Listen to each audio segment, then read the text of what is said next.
Chapter 43:57. Qin Emo had already walked to the door. He straightened his sleeves calmly before turning around and saying in a hoarse voice, "Actually, you could have begged me." He Huan scolded him. She scolded him harshly, and it was her most vicious word. He wasn't angry and merely listened. "Seems like you're not in a hurry. Just bear with it then." How could he Huan bear it? She wanted to go to the washroom right now. She watched as he turned around as though he was really going to leave. She said hurriedly, I'll beg. Qin Mo's fingers gripped the doorknob. His voice was especially hoarse. "He Huan, do you know what I want you to beg for?" She didn't say anything. He turned around and looked at her quietly. "Beg me to be with you." He Huan glared at him for a while before collapsing. "I think I won't beg." Seeing her like that, he actually made up his mind and left. He Huan was indescribably angry. But no matter how angry she was, he really ran away. In the end, Yi Huan woke up at around 9 o'clock. He Huan was in a good mood. Before noon, Auntie Lan came over to make lunch for them.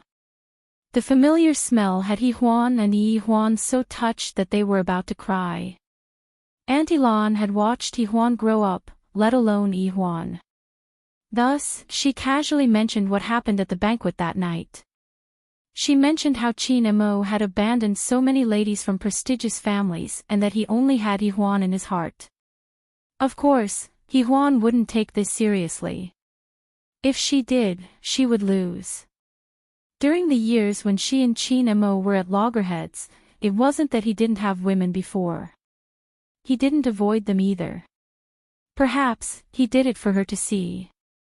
She ignored him and continued to be abroad. Later on, he probably felt bored and quiet again. Regarding this dark history, it wasn't that He Huan didn't care about it. She just couldn't bring herself to do it. Actually, her mother was right. In a relationship between a man and a woman, the woman was usually the weaker one. No matter how successful her career was, she was still a woman. Qin Mo could mess around outside when he was angry, but she couldn't. She didn't know if he would be the same when he was angry. He Huan thought that perhaps it was because she had been disappointed countless times, so she didn't dare to believe it anymore. An AI Jia had made her disgraced. She had already planned to give up her profession.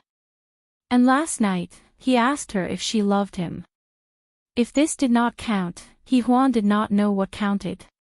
She was not a person who liked to talk about love. If he didn't understand, she wouldn't explain.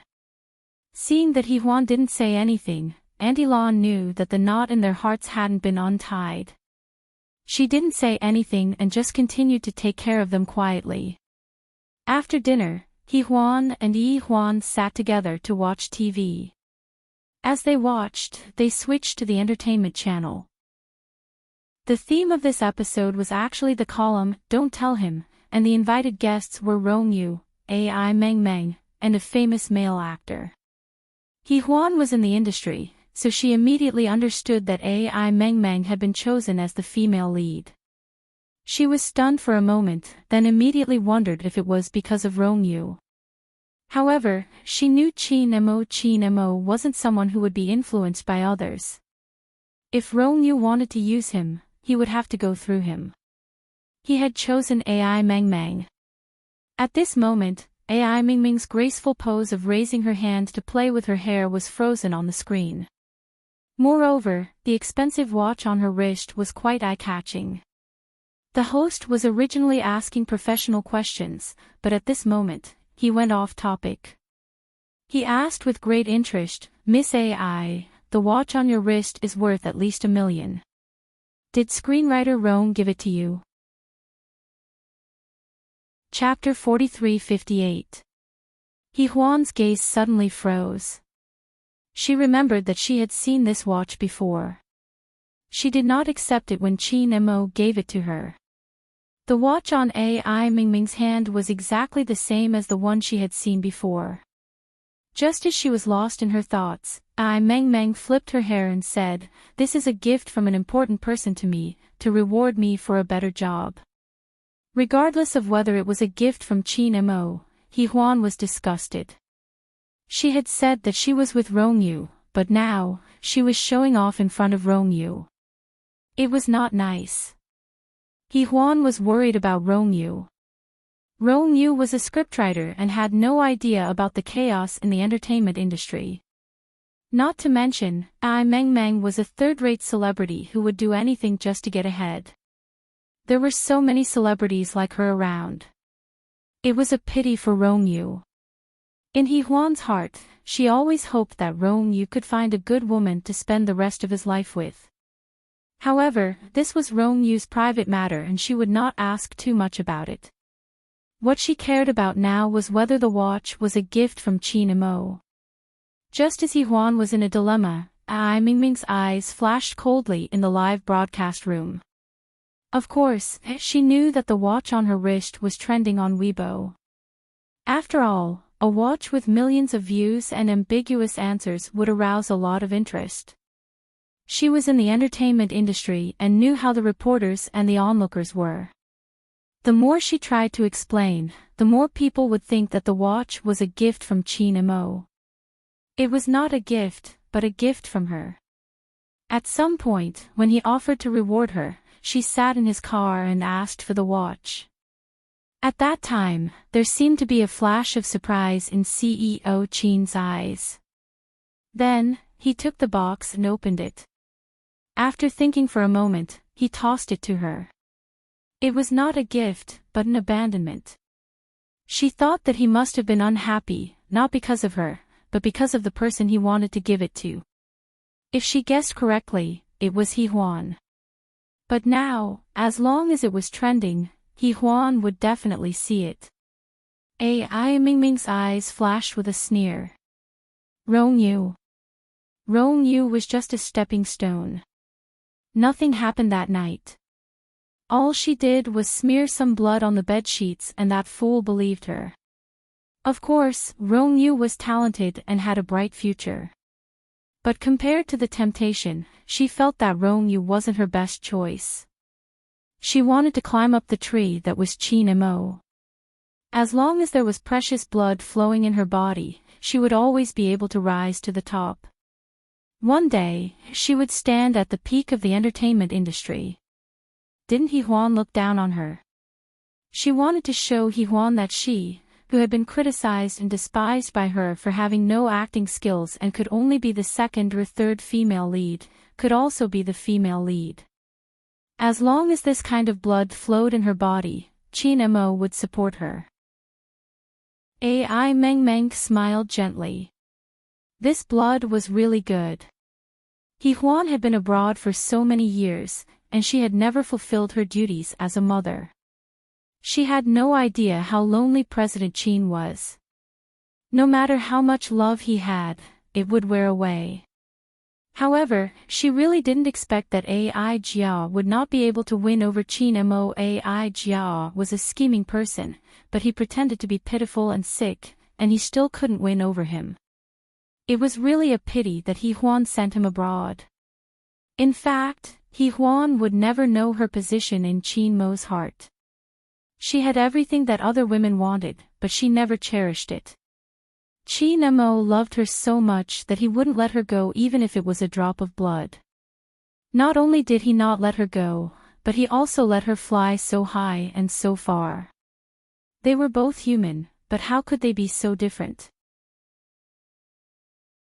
Chapter 43-59. Indeed, just as Ai Meng Meng had expected, the watch on her wrist became a trending topic. The focus of the gossip was undoubtedly on which sugar daddy had bought it. After about an hour, information about Qin Mo, the president of King Entertainment, buying the watch was leaked. In an instant, #Qin Mo, #Qin Mo's divorce, #Qin Mo and Rongyu's relationship, and even #Qin Mo's ex-wife were all trending. The most unbelievable thing was that some netizens had a wild imagination, saying that the person Qin Mo liked wasn't He Huan or Ai Meng Meng, but Rongyu. Hence, #ChinMO and Rongyu were directly exposed. They looked similar, one had a strong aura and the other had a gentle aura. When they were in the same frame, they looked especially harmonious. The public relations department of King Entertainment didn't know how to deal with this news. Were they supposed to hold a press conference and announce that their boss didn't like men and was straight? ChinMO was in an important meeting at the office. Secretary, he came over a few times, hesitating. What's the matter, Secretary, he? ChinMO finally noticed her expression and asked softly. Secretary, he thought for a moment and said softly, President Chin, you're trending again. ChinMO looked at her. Secretary, he passed the phone to him and he only took a glance. What's wrong with this AI Meng? Secretary, he rolled her eyes. President Chin was the one who picked the watch. Even if Huan didn't want it, he couldn't have given it to another woman. Although it had nothing to do with him, it was better to avoid suspicion. President Chin, you're going to be single forever. Secretary, he thought to herself, that person in President Chin's family has always had a childish temper. He's not easy to talk to. Now that he's got a solid piece of evidence, who knows what he'll do. She sympathized with him but also felt that he deserved it. ChinMO put down the phone and instructed, just keep it at the top of the trending list. Take everything else down. Secretary, he thought to herself, is President Chin trying to sell himself? Has King Entertainment reached this stage? She followed ChinMO's instructions. Although she knew it was for the sake of the movie, it was still a little too much. After Secretary he left, ChinMO continued with the meeting. Although it was a trivial matter, he thought Huan would mind. And he didn't mind making her mind. ChinMO didn't call Huan to explain. Anyway, she must be thinking about how to cut off all ties with him. They grew up together, so he was well aware of her temper. After the meeting, he walked to the office and told Secretary he, get AI Meng to see me. Secretary, he knew that even if AI Meng didn't die, she would lose a layer of skin. This girl was really bold and scheming. She actually wanted to use CEO Chin to stir up a scandal. Was CEO Chin so easily manipulated? What's more, if you heat up the food, the company will freeze it. Whatever you say will be useless. What fans were best at was forgetting. With that in mind, Secretary he contacted AI Meng's manager. Tell AI Meng to go to President Chin's office immediately. Be careful with your eyes, President Chin is very unhappy. Yeah, your artist is too daring. President Chin is married. Divorce? Are you kidding me? Does a C-list artist have the right to interfere with President Chin's divorce? It's enough for you to say this to me. If President Chin hears about it, I won't be able to protect you. She didn't know what the other side said, but Secretary he hung up. She walked to ChinMO's office. President Chin. ChinMO was deep in thought. After a while, he looked up. Get me another watch. Ha! Secretary he didn't understand. Was it for Huan? Was it an apology or a lie? ChinMO knew she was thinking too much. He said calmly, get AI Meng to tell the world that she's wearing a high-quality imitation. She wanted to chat with like-minded people about new wife number 1, hubby, addicted to pampering. On WeChat, she followed Yudu literature. Talk about life and find a confidant. Chapter 4360. When Secretary he heard that, he cursed in his heart. Wasn't President Chin being too casual? This was $1 million watch, yet it was an imitation. The rich were too capricious. After Secretary he left, AI Meng came over. She saw that ChinMO was still as obedient as a cat. Although she had precious blood, others could have it too. she wasn't irreplaceable. She had to make President Qin think that she was obedient, easy to control, and not greedy. Ai Meng walked beside Qin Mo, her voice trembling. President Qin, you were looking for me. Qin Mo sat behind the office chair. He didn't say anything, just flipping through the documents. Since he didn't say anything, Ai Meng didn't dare to make a sound or sit down. She could only stand there and wait. For a third-rate star like her, although she seemed to be glorious at times, in the face of capital, sometimes she wasn't even a plaything. Especially a man like Qin Mo, who didn't like women in the entertainment industry. She heard that the men in the Qin family liked to raise women from young. The famous Yi Muyun was like that, and so was President Qin. He Huan was brought up by him, but that woman didn't appreciate it. As Ai Meng thought about it, Qin Mo finally looked up and quietly looked at the girl in front of him. Ai Meng had been specially approved by him to enter the company. In fact, her looks and acting skills were really average, but she had a very important specialty that made Qin Mo keep her. She had panda blood. Yi Huan and Yi Huan too. Especially Yi Huan, she couldn't stop herself from just touching her. It wasn't a big problem, and she would get better when she grew up. However, Yi Huan wasn't by her side, so Ai Meng was a moving blood source.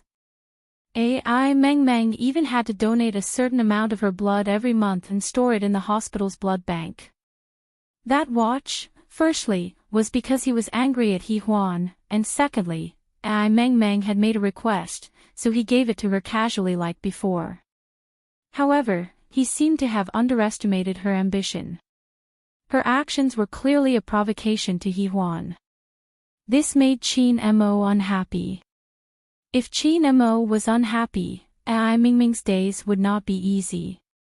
The longer Qin Mo remained silent, the more uneasy Ai Meng felt. However, she did not dare to speak. Finally, Qin Mo covered the golden pen in his hand and looked up at the person in front of him. He lowered his voice and said, "Do you know where my bottom line is? Before this, I thought you were very smart, so I would agree to any unreasonable request. However, I didn't expect you to provoke Yi Huan." Ai Meng's voice trembled. "President Qin, I didn't mean it. I didn't expect the consequences to be like this. I was just a little vain. I definitely didn't mean anything else." Qin Mo looked at her quietly for a while. Suddenly, he took out a document and threw it in front of her. "There are dozens of people in B City who have panda blood who can draw for Yi Huan alone. One more won't make a difference, and neither will you. Behave yourself. Also, Secretary, he should have told you what you should do next." Ai Meng sniffled. "Secretary, he did, but President Qin, if I do this, my career as a star will be over. What will others think of me? Also, the movies I shoot later will affect the box office." Qin Mo was still staring at her, and then he sneered. "You're smart. You know how to use this as an excuse." Ai Meng looked at him and waited quietly. She wanted to chat with more like-minded people about new wife number 1, hubby, addicted to pampering. WeChat followed Yudu literature. Talking about life, looking for bosom friends. Chapter 43-61. Qin Mo said slowly, "If I fall out with Yi Huan because of this, do you think this movie will still exist? I don't care how you hype it up to save your image, but you should know your limits. You can't afford to involve people you shouldn't, or it won't be as simple as disappearing from the industry." After he said that, Ai Meng broke out in a cold sweat. Only then did she realize what she had done wrong. Yi Huan was her bottom line that she could not cross. She didn't want to give up the glory and wealth she had. She was about to become famous and she couldn't give up anything. Hence, she lowered her stance and pleaded, "President Qin, I know I was wrong. I will do as you say. I will say it's an imitation and I can explain it to director he. Qin Mo said it wasn't necessary because a person of her status didn't deserve it. Ai Meng wanted to cry, but she didn't dare. Only a person like He Huan had the right to cry in front of President Qin. If she cried, she wouldn't even have the right to donate blood. Ai Meng ran out. Secretary he saw her at the door and knew it wasn't good. She knew that President Qin wouldn't be nice to her, but she couldn't blame President Qin. Of all people to provoke, he had to provoke He Huan. Secretary he went in. Qin Mo was looking at a document. In a calm voice, he said, pick 3 out of these dozens of people. Negotiate with them to let them work at King Entertainment. They must have the blood of a young girl. He couldn't tolerate his Yi Huan being transfused with the blood of a man who had dug his feet out. She didn't want it no matter how healthy she was. Secretary he was speechless at Qin Mo's conditions, but she still tried her best to satisfy her boss's request. But there was one thing she asked carefully, what about Ai Meng? Qin Mo just glanced at her and said calmly, her blood won't be used in the future. There was still 500 liters of blood in the blood bank. It wouldn't be used in the near future, and there would be new blood soon. Secretary he understood Qin Mo's words. Ai Meng was finished. Don't tell her was probably going to be cancelled. President Qin was capricious, but he could afford it. Actually, in recent years, King Entertainment had always been taking the commercial route. Several commercial blockbusters had been selling well, and their stock prices had risen delightfully. Even though Starlight Entertainment had also risen, King Entertainment was still the big brother in the entertainment industry. There was no doubt about that. Secretary he quickly left. Qin Mo looked at the closed door and felt a headache coming on. He Huan was still a fool, and that watch was indeed given by him. He placed his hand on his forehead and thought for a while. In the end, he decided not to think about anything else. While he was troubled, Ai Meng, who had just left, was even more troubled. She had a feeling that she was done for. Although President Qin did not say that she would be replaced as the female lead, President Qin was undoubtedly very angry. And that name list, just thinking about it made her hair stand on end. She was too stupid to think that she could surpass He Huan. However, she did not know that when she returned home, there would be even more terrifying things waiting for her. Ai Jia was waiting for her. Ai Meng looked at the small apartment. Ai Jia was sitting on the sofa, and there were 2 huge men standing behind him. She felt a wave of fear. She said in a small voice, "Sister, why are you here?" Yes, Ai Jia was her sister. They had the same father and mother, but her sister had been adopted by an American couple when she was young and had been living a luxurious life. She, on the other hand, had grown up in the mud and had no idea what America was like. Chapter 4362. But one day, Ai Jia appeared. He bought her a lot of beautiful clothes and asked her if she wanted to go to B City. In Ai Meng's impression of B City, she had only seen it on television. It was so prosperous and beautiful. Of course, Ai Meng was willing to go. She went to King Entertainment and everything was like a dream.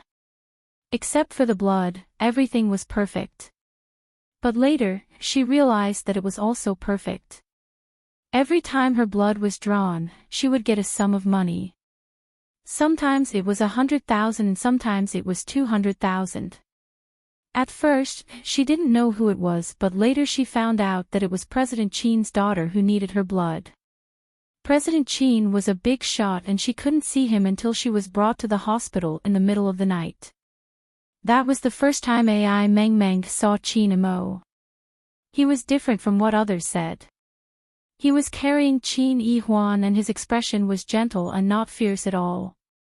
AI Meng Meng was still in a daze when she was grabbed by the nurse to draw 300 of her blood. That day was actually her period and she fainted after the blood was drawn. When she woke up, she saw the handsome face that she had only met once. She called him President Qin. Qin Mo only left a few words, "You've worked hard." He left and his secretary stayed to take care of her. In the end, he said that President Qin was willing to fulfill one of her wishes. At that time, Ai Meng Meng only dared to ask for a small role. She was very satisfied and thought that she would become famous. But she soon realized that it was just a dream. If she didn't have someone to support her in the entertainment industry, she would be drowned out. She couldn't accept it and so she did many things, including injuring that little girl so that she could give her blood to that little girl. Ai Meng Meng snapped out of her memories and bit her lip. "Sister, why are you back? Weren't you in America?" Ai Jia slowly got up from the sofa and walked through Ai Meng Meng. She leaned in and chuckled. "I wouldn't know what you did if I didn't come back, right? Sister." Ai Meng Meng was obviously afraid of her and she cried out. Ai Jia, on the other hand, sneered, "The watch in your hand is not bad." As he spoke, he pinched Ai Meng Meng's fair arm and lifted it up to look at it.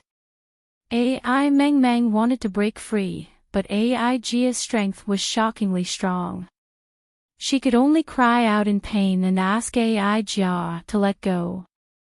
Ai Jia's smile became even colder.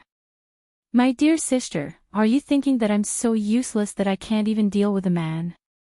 Are you going to do it yourself?" Ai Meng Meng's face turned pale as she denied, "No, sister, I didn't, I really didn't." Seeing that Ai Jia was unmoved, she begged again, "Sister, how could I dare to touch your things? I don't even dare to do it. Can you believe me?" Ai Jia's expression was a little strange. She let go of Ai Meng Meng, but her gaze did not relax at all. She walked around Ai Meng Meng, but Ai Meng Meng did not dare to move. Ai Jia said, "You don't dare." "Why wouldn't you dare? Qin Yihuan's injuries were all accidents." Ai Meng Meng was so scared that her face turned pale. "Sister, I didn't do it." "I didn't," however, Ai Jia's gaze was extremely sharp. She lowered her voice and choked a little. "I only got a small injury. It's nothing." "What else?" Ai Jia said coldly, "The female lead of this movie was originally mine. Although I can't act in it, it's in your hands now. Didn't you do anything? Didn't you just say that you wouldn't fight with me for it?" Chapter 43-63. Ai Meng Meng begged pitifully, "Sis, I know I was wrong. I just wanted to be the female lead this once. The female lead will always be me." Ai Jia's eyes flashed fiercely. "You're from the countryside and you want to be the female lead?" Ai Meng Meng was stunned and hurt. After a long while, she whispered, "Sis, we have the same parents." As soon as she said that, she was slapped on the face. It was so hard that she almost lost her hearing. Ai Jia's expression turned even uglier. She squinted her beautiful eyes and said, "If you say something like that again, I'll break your legs. Do you hear me?" Ai Jia hated it when people talked about her background the most, especially when they talked about her younger sister who knew her very well. She did not help her younger sister to hurt herself. She wanted her to be a spy. How could she have known that her own sister would dig her own corner? How could Ai Jia tolerate that? She pulled Ai Meng Meng's hair and messed it up before she felt a little better. "This is how you should be. Remember, everything you have today was given to you by me. You must be obedient." Ai Meng Meng had been holding it in. Ai Meng Meng had been holding it in. She was also afraid of Ai Jia, but she was a human and she had emotions too. When her temper flared up, she retorted, "Am I not obedient enough? Also, everything I have today was exchanged with my blood. Where were you when I fainted after my blood was drawn? You could have given me everything, but you defiled me like this. Do you really treat me as your little sister?" Ai Meng Meng was speechless. After she said that, Ai Jia looked at her expressionlessly for a while before she chuckled softly. "You dare to resist? You've grown up and your wings have hardened, haven't you?" She laughed coldly. "If I hadn't brought you out, you might have given birth to a few children for some dirty man. You don't even have a decent set of clothes. You must have forgotten how you used to look like. Do you want me to remind you who you had sex with before you came? Don't mention it." Ai Mingming's voice was filled with fear. That night was her nightmare. Ai Jia, on the other hand, was enjoying the look on her face. After a while, she said, "Do you know who hired Luer Zhu?" Ai Mingming's eyes were wide open and filled with tears. She looked at the woman she had once treated as her own sister in disbelief. She was so noble and gentle. Everything was fake.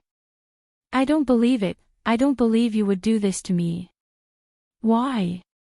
Ai Meng Meng seemed to have run out of tears as she asked with all her might. She couldn't stand it. She did not believe that her sister would do this to her. Ai Jia chuckled. "You're not that valuable after losing your first time. What if you climb into Qin Mo's bed and you're still a virgin?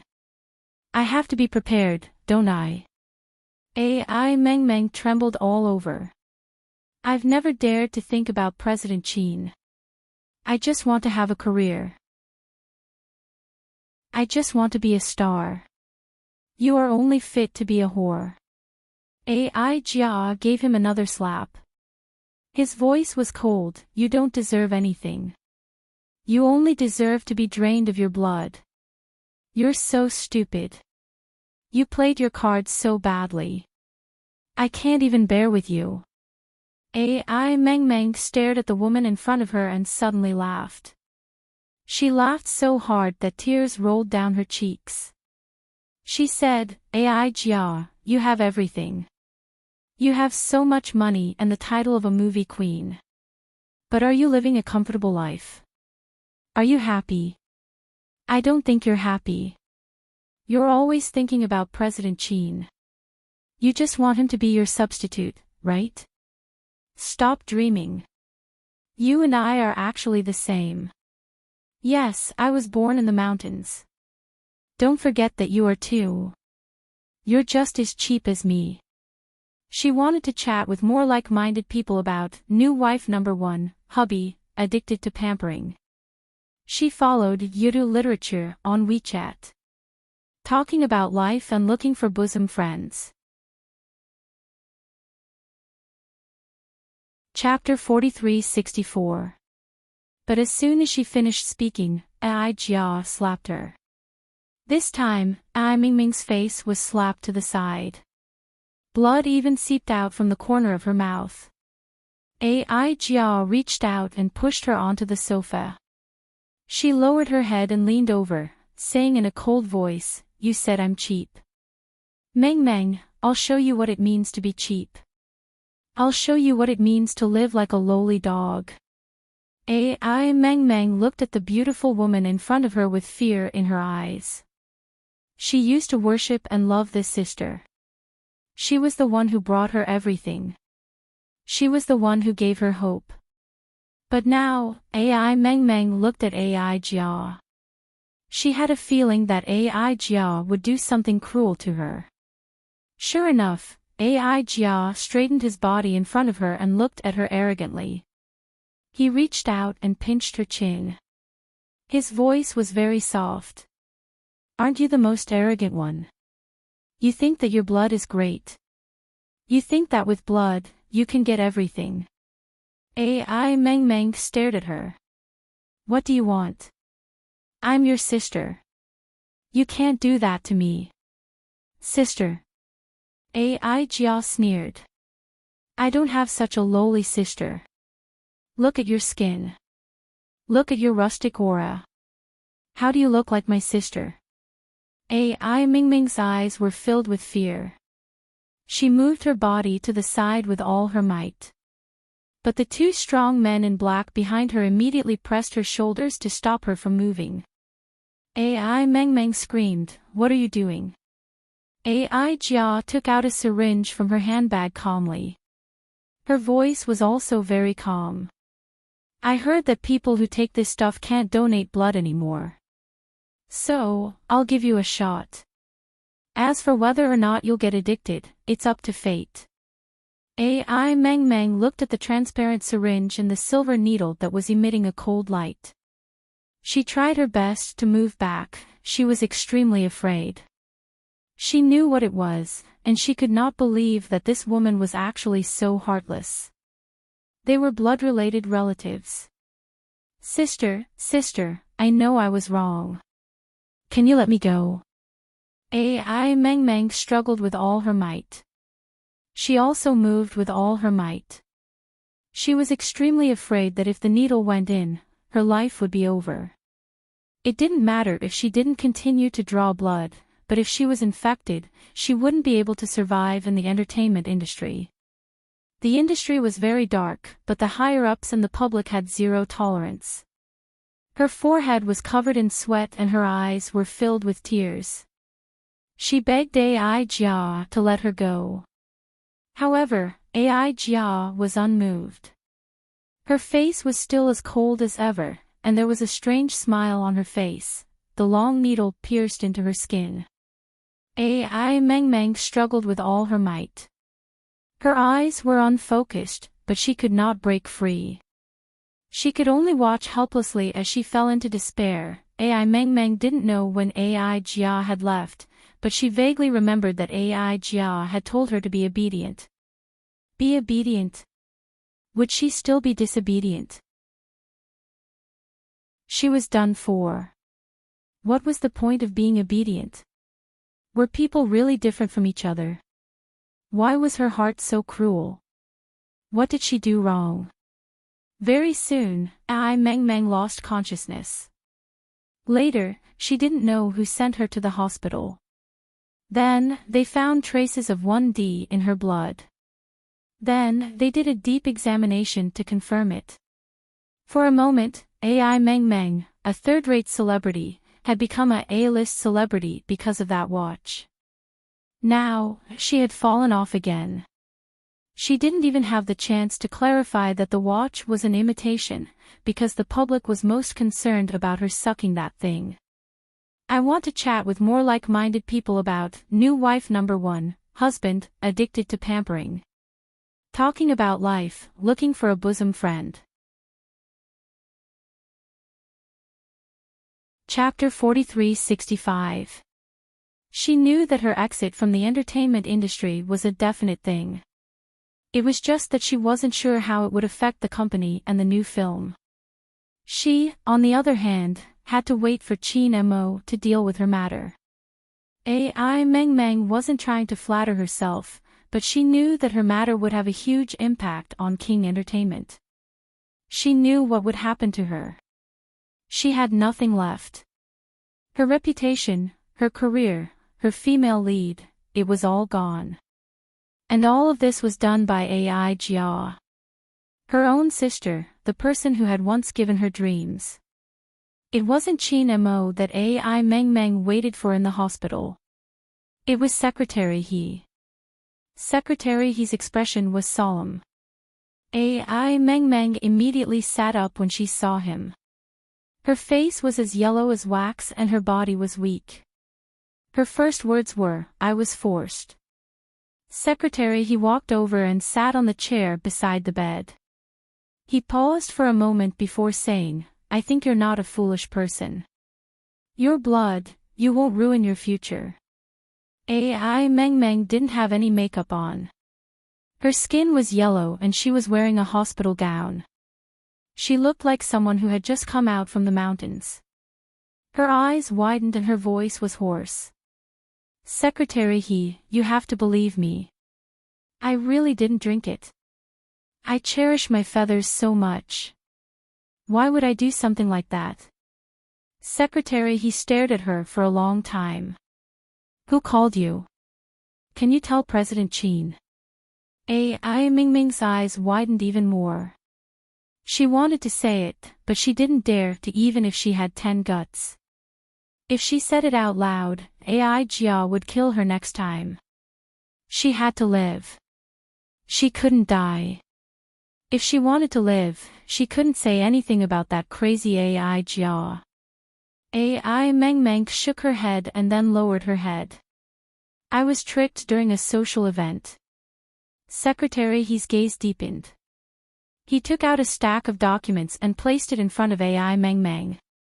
His voice was low. This is the information President Qin just got. It's about the harm you've done to Yi Huan these few years. You know how important Yi Huan is to President Qin. President Qin doesn't want to see you again. Ai Mengmeng, you're on your own now. With that, Secretary, he got up to leave. There was nothing more to say. Ai Mengmeng looked down at the documents. She knew who had done it, but she couldn't say it. Even though she was in such a sorry state, she still couldn't say it. But she stopped Secretary He. Secretary He turned around. Ai Mengmeng pulled off the 4 on her hand. Fresh blood flowed down her wrist. Her precious blood was now worthless. Ai Mengmeng's blood flowed down. Secretary He sighed in his heart. Actually, when Ai Mengmeng first entered the company, she was pretty and lively. She seemed to like Yi Huan a lot, saying that Yi Huan was very cute and even wanted to hug Yi Huan. Of course, this was not allowed. Later, she changed, but she didn't expect that she would become so crazy.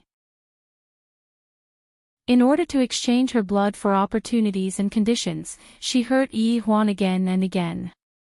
Fortunately, Yi Huan was fine now, otherwise President Qin would chop her into pieces. Secretary, he said in a low voice, on account of the past, President Qin won't sue you or put you in jail. It's just that you can't stay in the company anymore. Ai Mengmeng, this is already President Qin's greatest kindness. It's Yi Huan who said that Miss Mengmeng is really good.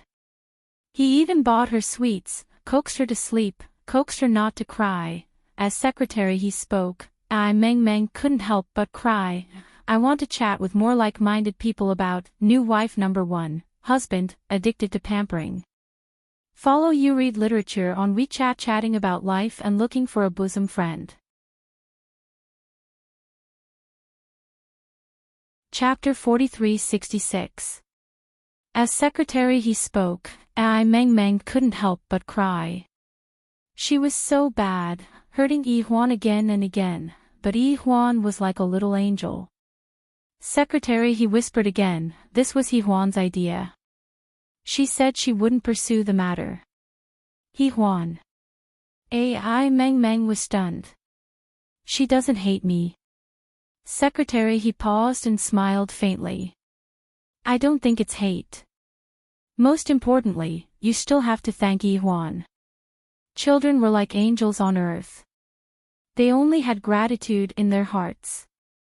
Secretary, he left for real this time. After she left, Ai Mengmeng covered her face and cried bitterly. She really hadn't expected this day. In her imagination, the person who would deal with her in the end would be Yi Huan. But no, the person who hurt her was her own sister, Ai Jia. Ai Mengmeng squatted at the foot of the bed and cried bitterly. When the nurse came to change her dressing, she was shocked. She pulled her up and placed her on the bed to reconnect the drip. The leader of the morning shift was an old nurse. As she busied herself with her work, she scolded, "It's not a big deal. You'll be fine once you get through it. It's not as bad as this. You can't eat anywhere with your hands. You should at least have some savings." Ai Mengmeng widened her eyes and murmured, "I don't dare to think about the future. The reporters outside the hospital and the public waiting for her to apologize. All of this scared her. But she knew it wasn't as scary as AI. After what happened last night, what was there to be afraid of? Meng closed her eyes, her frail body trembling. She had no way out. She didn't want to go back to the ravine. She didn't want to become AI's pawn. If she listened to her again, she would be too stupid. She knew Ai Jia wanted her to hate Hehuan and Qin Mo. But Ai Jia was the one who brought this to her. Meng was vain and a little scheming. But she still had a little humanity. She curled up in the hospital alone for a few days. During this time, King Entertainment sent people to guard the hospital. She knew deep down that they were waiting for her to apologize and explain herself. But these few days of peace were enough for her. She was very grateful. She was grateful to the Qin family for not sending her to prison. She was especially grateful to that child. On the day Meng was discharged from the hospital, she went through a special passageway. Her personal assistant came to pick her up. She did not say anything and just sent her home. Meng sat in the car and said softly, "I want to stay in a hotel." To her, that apartment was a nightmare. She never wanted to go back, but she had to take her luggage. In the end, her assistant went back with her to pack up. There weren't many things, mainly clothes. After tidying up, Meng said in a low voice, "This is the apartment the company rented for me. Also, thank you, Sister Xiaohong, for taking care of me during this period of time, thank you." She used to be a little arrogant, always thinking that she had a different kind of blood in her, that she was something great, and looked down on others. But now she knew that when it was necessary, she had nothing. Little Red's expression softened. She hesitated for a moment before patting her on the shoulder. "If you need it, I can introduce you to a job, but it won't be very glamorous. The salary is just a few thousand yuan. If you need it, call me. But you can't touch that thing anymore." There were tears in Meng's eyes. "I didn't do it willingly." Chapter 4367. I believe you. Sister Xiaohong sighed. "Of course you wouldn't touch it since you love beauty so much. But sometimes, this circle was just so dark. Little girl, you must have offended someone." Sister Xiaohong didn't say much, nor did she ask any more questions. She helped her settle down in the hotel as a token of her appreciation and left. Meng sat alone in the hotel room for a while before picking up her phone to call Qin Mo. In a choked voice, she said that she wanted to hold a press conference. Qin Mo was very cold and said he would leave it to Secretary He. He didn't say anything else. After Meng put down the phone, she burst into tears again. She knew she had brought this on herself. But she also vaguely knew that Jia wouldn't let her get better. Because in Jia's eyes, she had lowly blood flowing in her.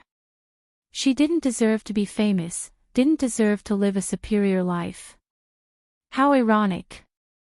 She was her own sister.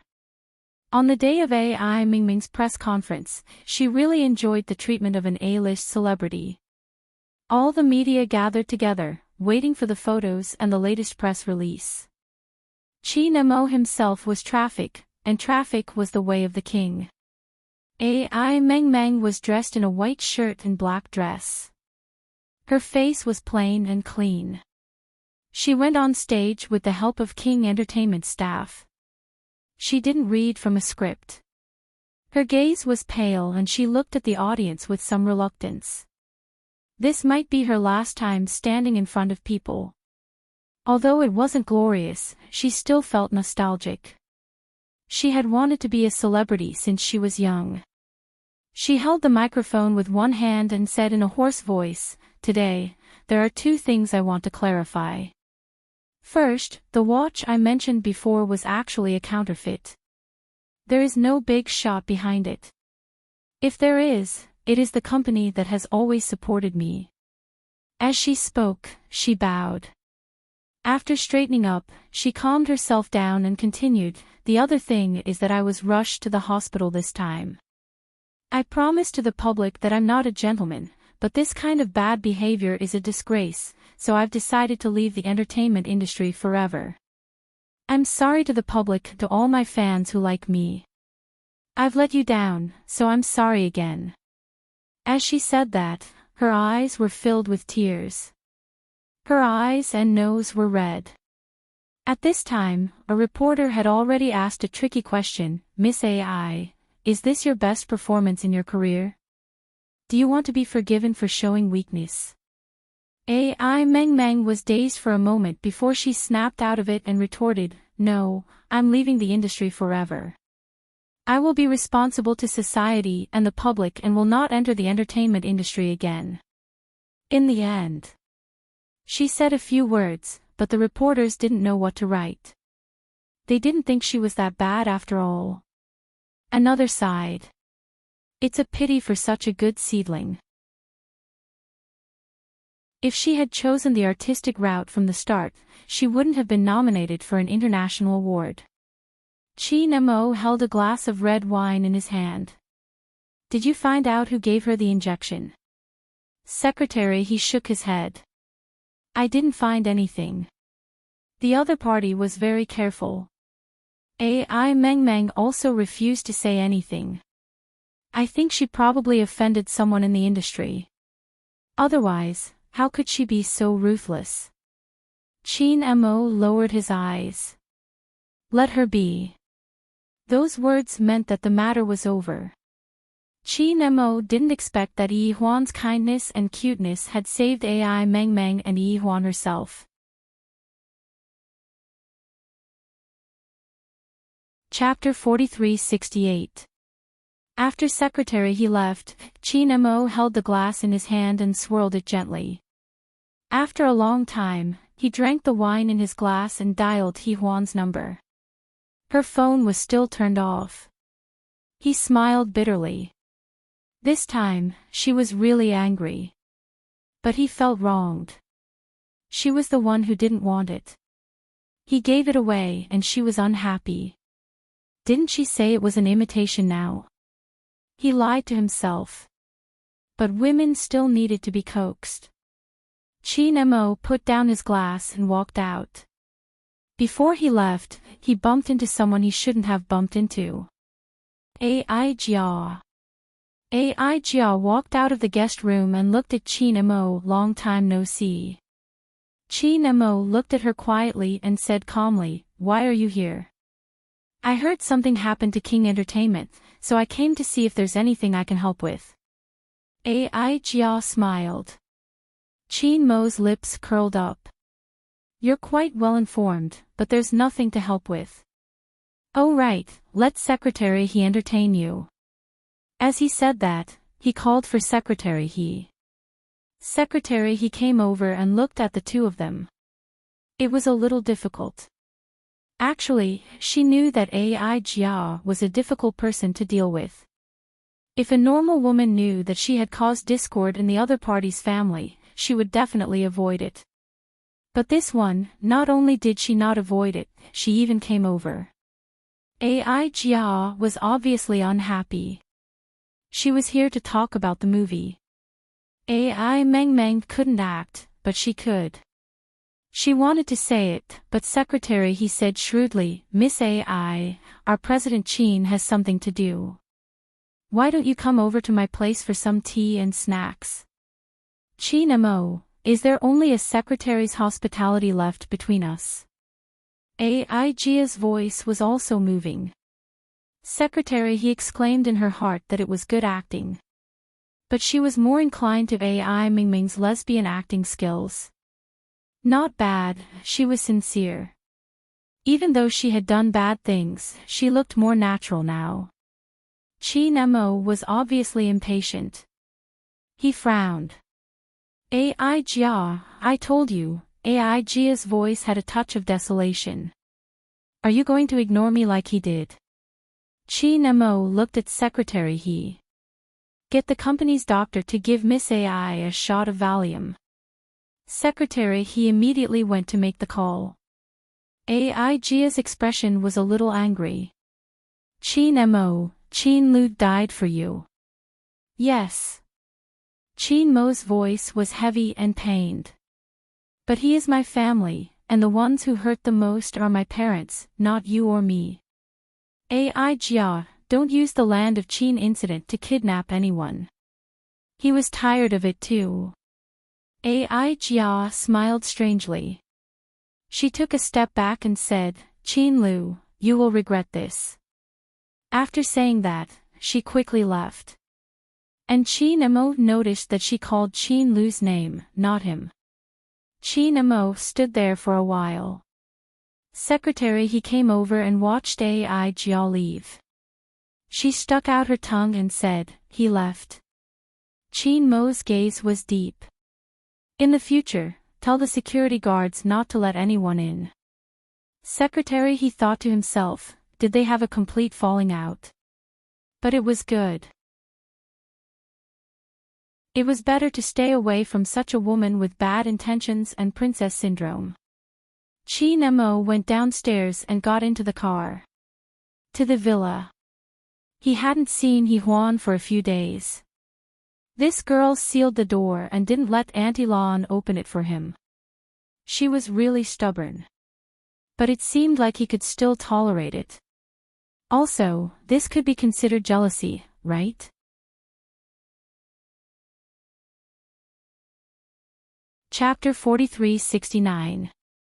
The car arrived at the villa and stopped at the entrance. The driver opened the door for Qin Mo. President Qin, you can't get in. Qin Mo held his coat in his hand and looked at the villa for a while before saying to the driver, go back first, I'll call you when I need the car.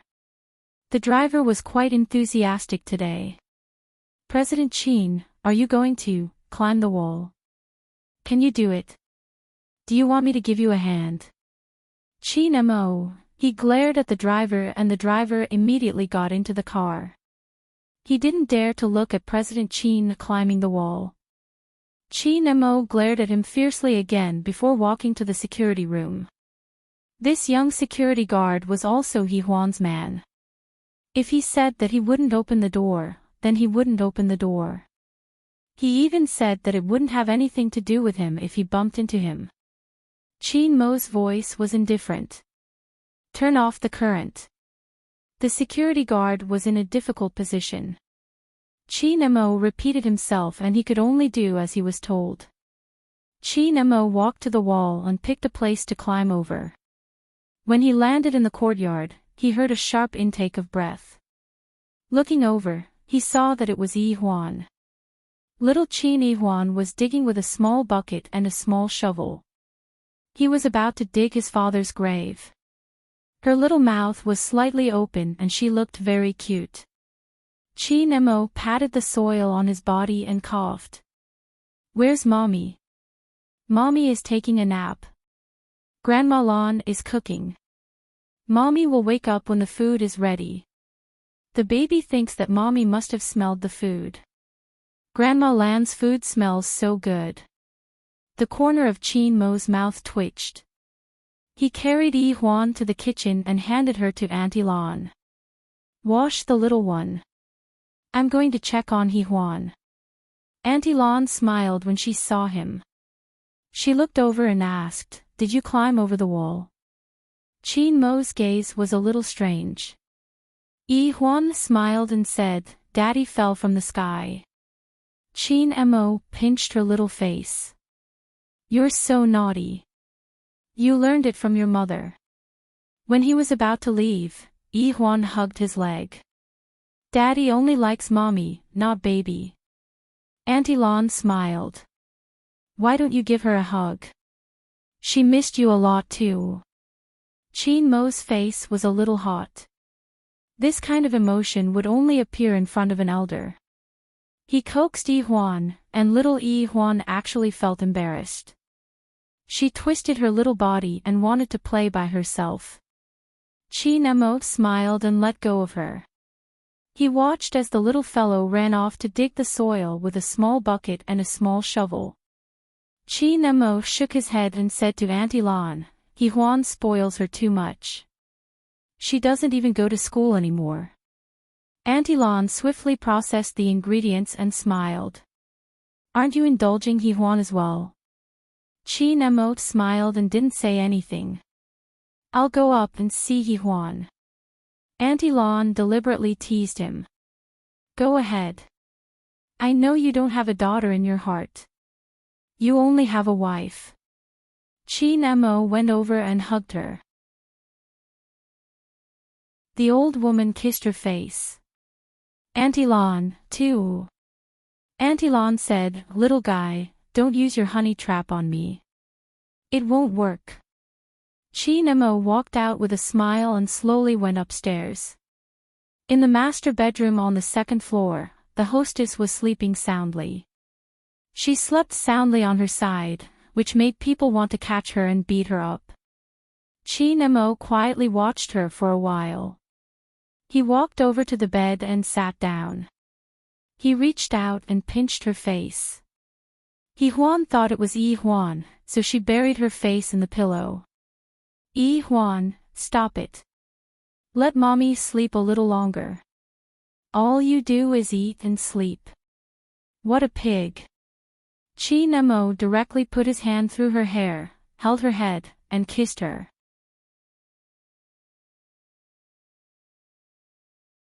Chapter 4370. Huan had finally woken up. When she opened her eyes, she saw Chi-Nemo's handsome face. His strength was on her lips. He was kissing her. Huan's eyes widened. She just stared at him, as if she had forgotten to react. But after a while, she completely woke up. She put her hands on his shoulders and wanted to push him away. However, Chi-Nemo hugged her tightly at the same time and it became a deep kiss. Huan grunted and passively accepted it. She was pressed under the blanket. After the kiss, he was busy with other things. Huan looked up with difficulty and said in a hoarse voice, "Chi-Nemo, what is this?" He kissed other places and said in a hoarse voice, "You haven't seen me for a few days. You heartless little thing, don't you miss me?" Huan's eyes were wet. She knew what he wanted to do. She bit her lips and said, "No." Chi-Nemo propped himself up and kissed her fiercely. Then, Huan screamed. "Still don't want it." His voice was deep and husky. It sounded very sexual. Huan glared at him and whimpered. She struggled with all her might, but her wrist was still held by him. Her eyes were filled with tears. She glared at him, unwilling to give in or beg. Chi-Nemo chuckled and leaned over to kiss her lips. "You don't mean what you say." He was very happy, but considering that Auntie Lan's lunch was almost ready, he didn't dare to indulge too much. In the end, he kissed her. "I'll go down first. You can go down after tidying up." As he said that, he pulled up his clothes. Huan was speechless. She glared at him. Chi-Nemo smiled again. "I'm going down. Hurry up, or Auntie Lan will be suspicious." He raised his hand to look at his watch. "It's been less than 20 minutes. She probably won't think too much about it." As soon as he said that, Huan threw a pillow at him. It hit him right in the face. Chi-Nemo caught it expressionlessly. "You have to change your habit of throwing things at people." As he said that, he smiled and walked out. Huan sat up and scratched his head. "Chi-Nemo, did you come back just to do this? Aren't you going to explain?" He turned around and smiled charmingly. "I thought you didn't need to explain. Besides, based on my many years of experience, we both enjoyed ourselves just now." Huan, don't say that you didn't want to. Your body doesn't show that. He Huan threw something at him again. He was a big jerk. Qin Mo went downstairs. He wanted to explain, but not now. When he went downstairs, Auntie Lan smiled when she saw him. You must be tired. Have some fruit to fill your stomach. Qin Mo's face was slightly hot. Aunt Lan. Auntie Lan smiled knowingly. How can a young couple not be greedy? As she said that, she wiped her hands and prepared to call Yi Huan back for dinner. However, when she was outside, she called out to Qin Mo, hurry, there's a girl outside. She even brought something for Yi Huan. Qin Mo went out immediately and saw Yi Huan standing in front of the black door. Outside the door was none other than Ai Meng Meng. She had changed into casual clothes and was holding a cute rabbit in her hand. It was probably for Yi Huan. When she saw Qin Mo, Ai Meng Meng shrunk and lowered her eyes. I just wanted to come over, to thank her. Qin Mo hugged Yi Huan and handed her over to Auntie Lan. He reached out and took the rabbit. I'll keep it for her. Ai Meng Meng's eyes were watery. President Qin, I'm really sorry. I want to chat with more like-minded people about new wife number 1, husband, addicted to pampering. Talking about life and looking for confidants.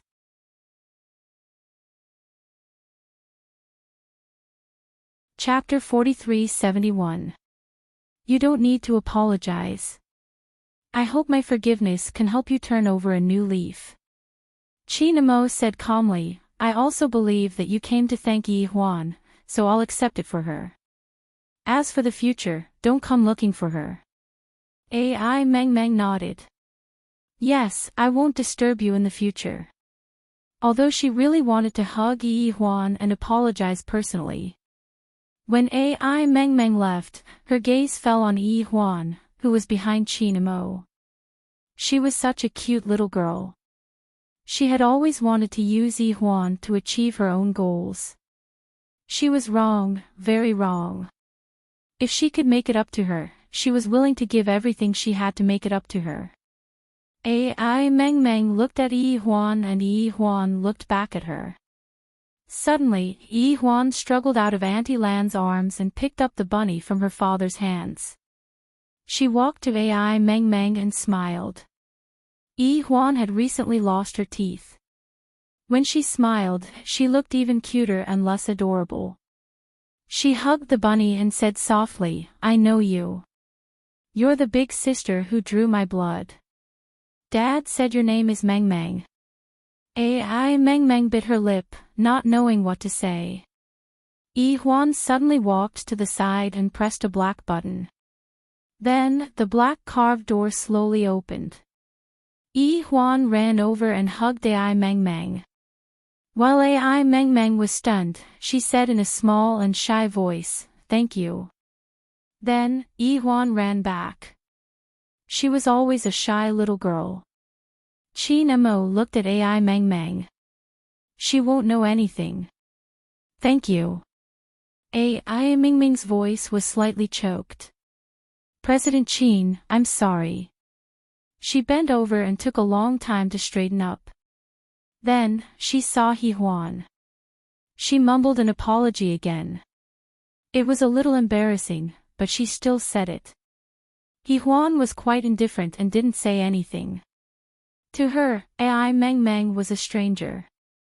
But now that so many things had happened, it meant that this girl was closely related to them. Ai Meng Meng was still biting her lips so hard that they were about to break. In the end, she still left.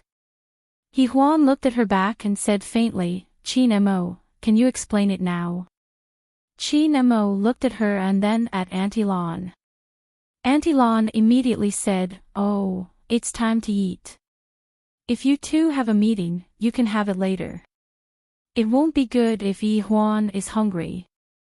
Qin Mo immediately said, yeah, it would be bad if Yi Huan got hungry. Yi Huan glared at him and then went back to the villa. After dinner, Qin Mo had nothing to hide. He asked Auntie Lan to take care of Yi Huan while he went to the study. After a while, Yi Huan came over and closed the door. Chi Nemo sat behind his desk and smoked. He stared at Yi Huan for a long time before smiling faintly. Why didn't you ask? Didn't you suspect that I gave her the watch? As he said that, he took out a box from the drawer. This is for you. Yi Huan walked over and opened the box. It was the same as she remembered. But she wasn't an idiot. She closed the box and smiled. Did you think that I would think that the one in Ai Mingming's hand was an imitation just because you bought another one? Chi Nemo stood up and walked behind Yi Huan. He pressed on her shoulders and leaned over. Look, she has another one. She probably has to sell it to survive. Are you still angry? Yi Huan was furious. Chi Nemo, you're just sophistry.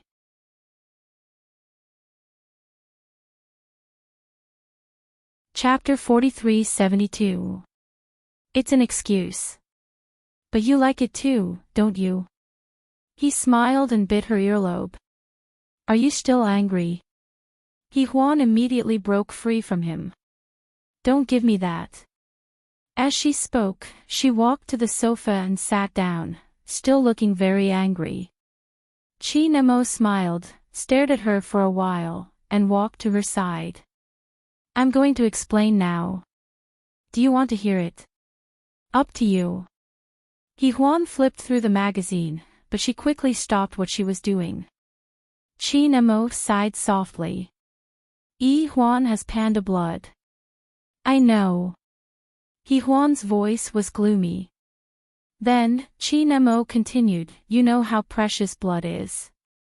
It'll be very dangerous in an emergency, so there's Ai Mengmeng. Yi Huan suddenly bit her lip. Chi Nemo said cruelly, there will be Li Mengmeng, Zhang Mengmeng, and Yi Huan in the future. Do you think I'll draw blood from you? Yi Huan glared at him. Chi Nemo smiled again. His smile was carefree. You must be thinking that since you also have panda blood, you'll be able to live well. What I did was unnecessary. This time, Yi Huan didn't say anything. She just looked at him quietly. Chi Nemo exhaled. Ever since you lost your blood for the first time in middle school, your desk mate has always had panda blood. It's the same for you when you're studying abroad. Even your assistants and secretaries when you're a director all have panda blood. Yi Huan was shocked. She looked at him quietly and didn't say anything for a long time. Chi Nemo put his hand on her shoulder and pulled her into his arms. His voice was hoarse. Yi Huan, now you know why I want to support Ai Mengmeng. Why that watch appeared on her hand. There doesn't seem to be any cause and effect. Yi Huan glanced at him. All men with self-control know their limits. Obviously, you don't, Chi Nemo. After saying that, she wanted to leave. Anyway, she already knew what she wanted to know. But she only took one step before he pulled her back to the sofa. This time, she was sitting on his lap. Yi Huan was a little annoyed. Let go of me. Bastard. Chi Nemo sat on the sofa smartly dressed, his fingers gently caressing her face. I'm a bastard. Do you want to see what a real jerk looks like? I already knew that. She knew what he wanted to do. Biting her lips, she struggled with all her might, but the more she struggled, the more unbearable it became. Chi Mo's body stiffened, and then he said in a hoarse voice, Yi Huan, if I could, I'd rather be the one who got hurt that night. His eyes were fixed on hers as he spoke, and after a moment of silence, he released her. Then, he walked behind his desk, took out a cigarette and started smoking. Yi Huan was also sitting in his original position. Actually, he was already in a mess because of his flirting. This bastard just pulled away and left. What the hell was he doing?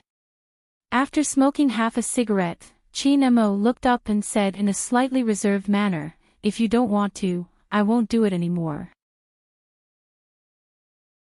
After saying that, he continued smoking.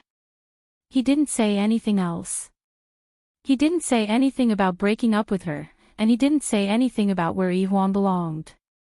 But Yi Huan could smell the Cold War from his attitude. Especially in the afternoon, when he left the villa, he didn't take Yi Huan with him. He only asked Yi Huan to send Yi Huan to kindergarten during the day. Yi Huan agreed absent-mindedly and watched his car leave. Auntie Lan followed her gaze and sighed faintly. How pretentious. Otherwise, the night would be so beautiful.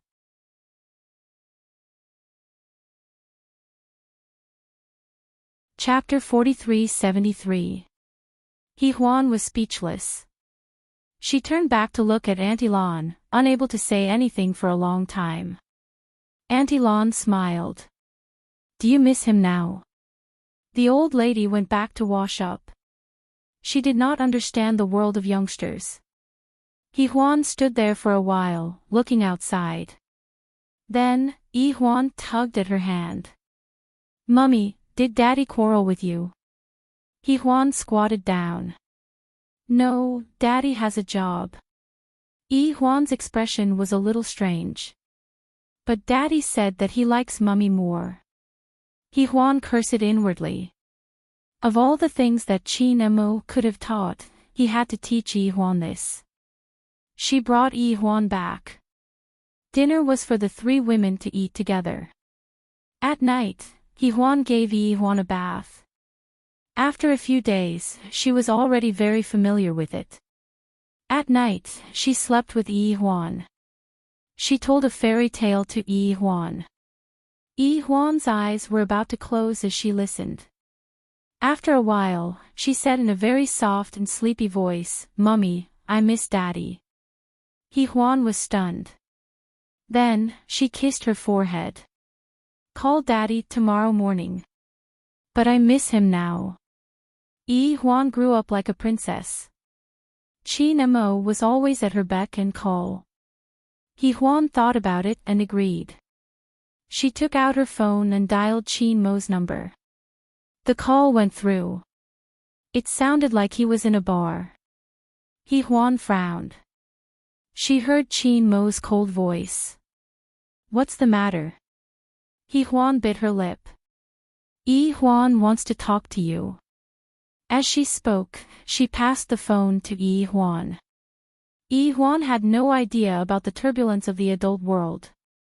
She spoke to Chin Mo in a sweet voice, and after a few minutes, she yawned, tilted her head and fell asleep. Yi Huan took the phone from her hand.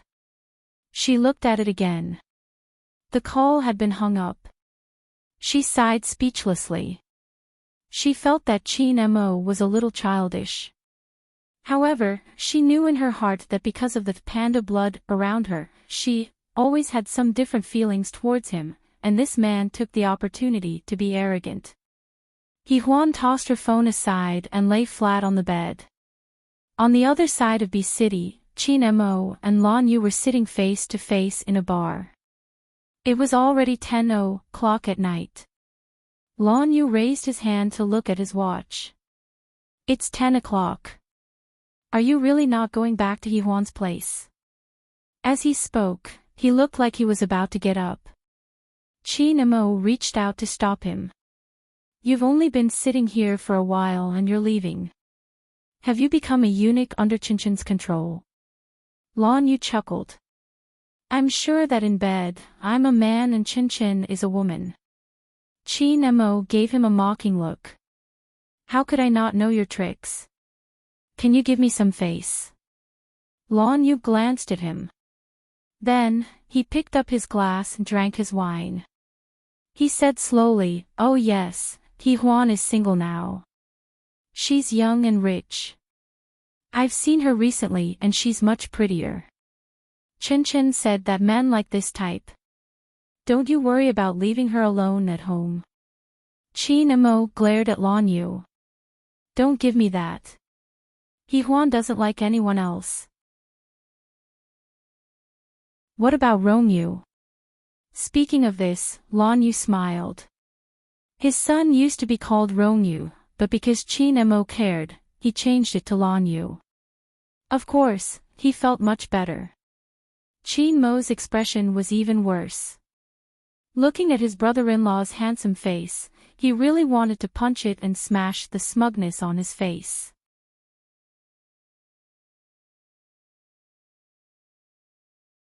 Chapter 43-74.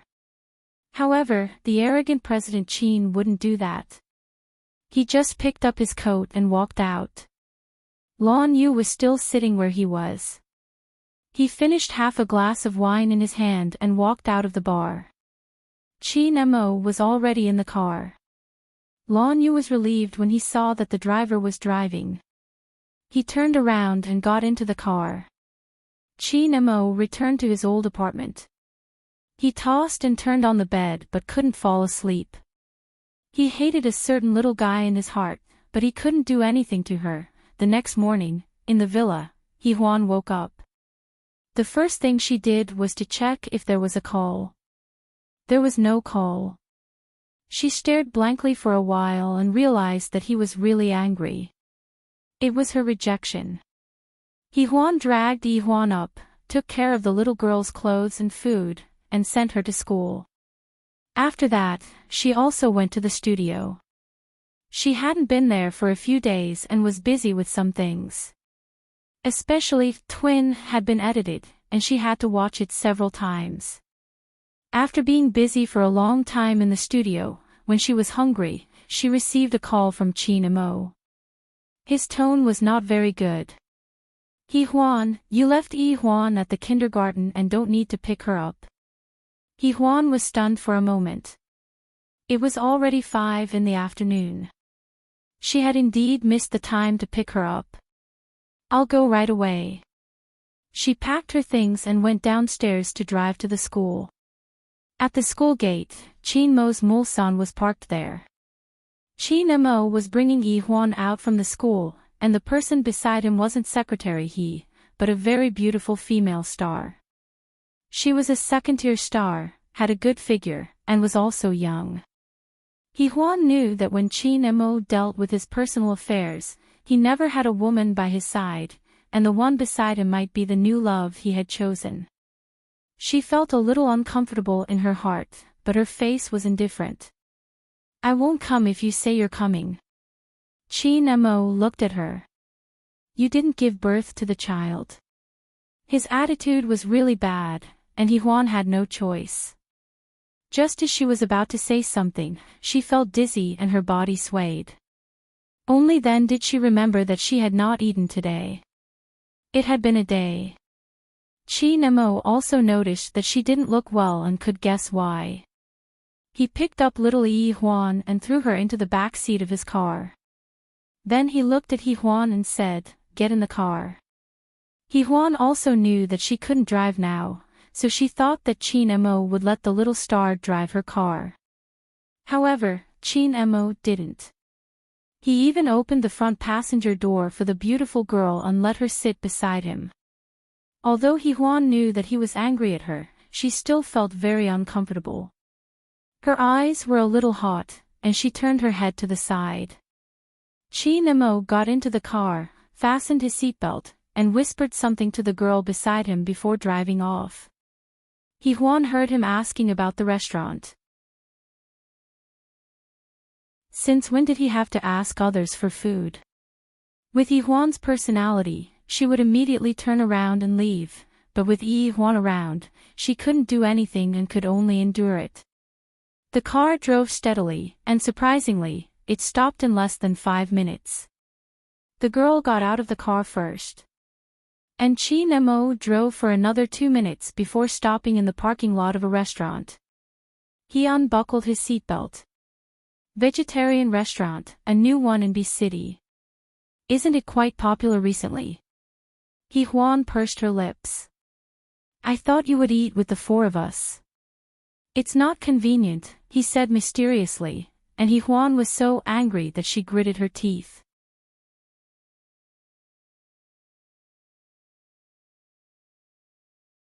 Chapter 43-75. Yi-Huan just looked at him and did not say anything. Chi-Nemo carried Yi-Huan and walked in front while Yi-Huan followed behind him. When they arrived at the restaurant, it was quiet and there weren't many people. Chi-Nemo found a seat by the window and Yi-Huan sat beside him. Chi-Nemo called the waiter over and ordered 2 snacks for Yi-Huan and Yi-Huan to fill their stomachs. Then, he ordered his own food. Yi-Huan did not care. He knew her taste, so she ate the snacks to ease her hunger. Chi-Nemo seemed to be very busy. He had been using his phone to deal with things. Later on, he ate casually. Yi-Huan, on the other hand, felt that the dishes here were pretty good. After eating until her stomach was full, she stretched and then met Chi-Nemo's gaze. "I have something to do later. The chauffeur will send you back at the entrance of the restaurant," Chi-Nemo said briefly. Yi-Huan couldn't say whether she was disappointed or not. She was already in a cold war with him, or perhaps they were in the midst of breaking up. Yi-Huan, on the other hand, was disappointed. She looked at Chi-Nemo and said in a crisp voice, "Daddy, aren't you coming home today?" The petite person hugged his neck softly. Chi-Nemo had always doted on her. Usually, he would let go of any important matters. However, at this moment, he still said that he had something to deal with and would go over later. Yi-Huan pursed her lips when she heard that he was going. Chi-Nemo handed Yi-Huan to her and said calmly, "I have a party to attend.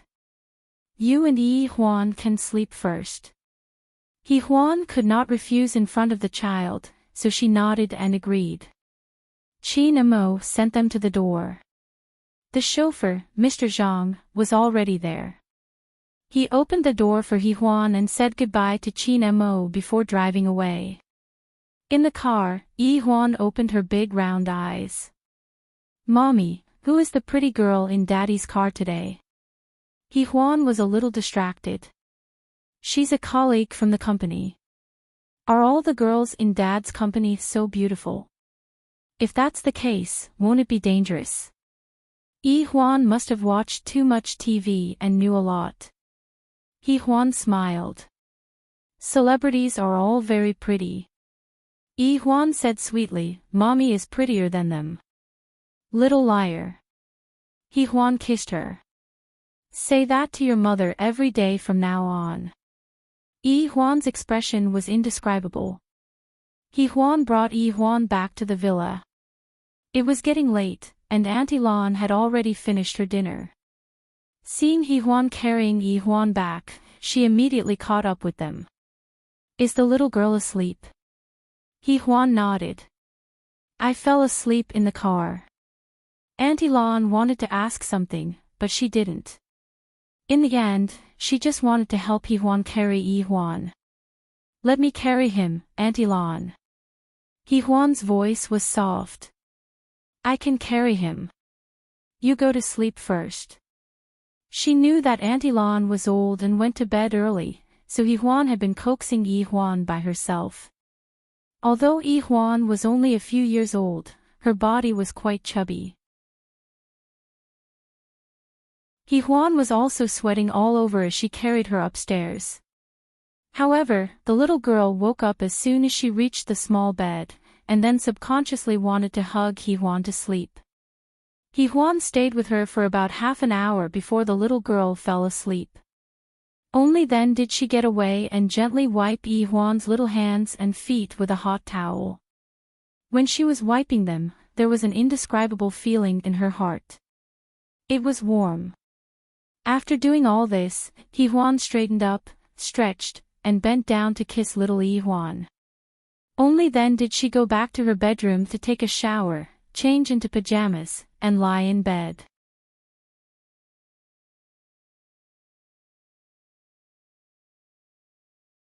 Chapter 43-76.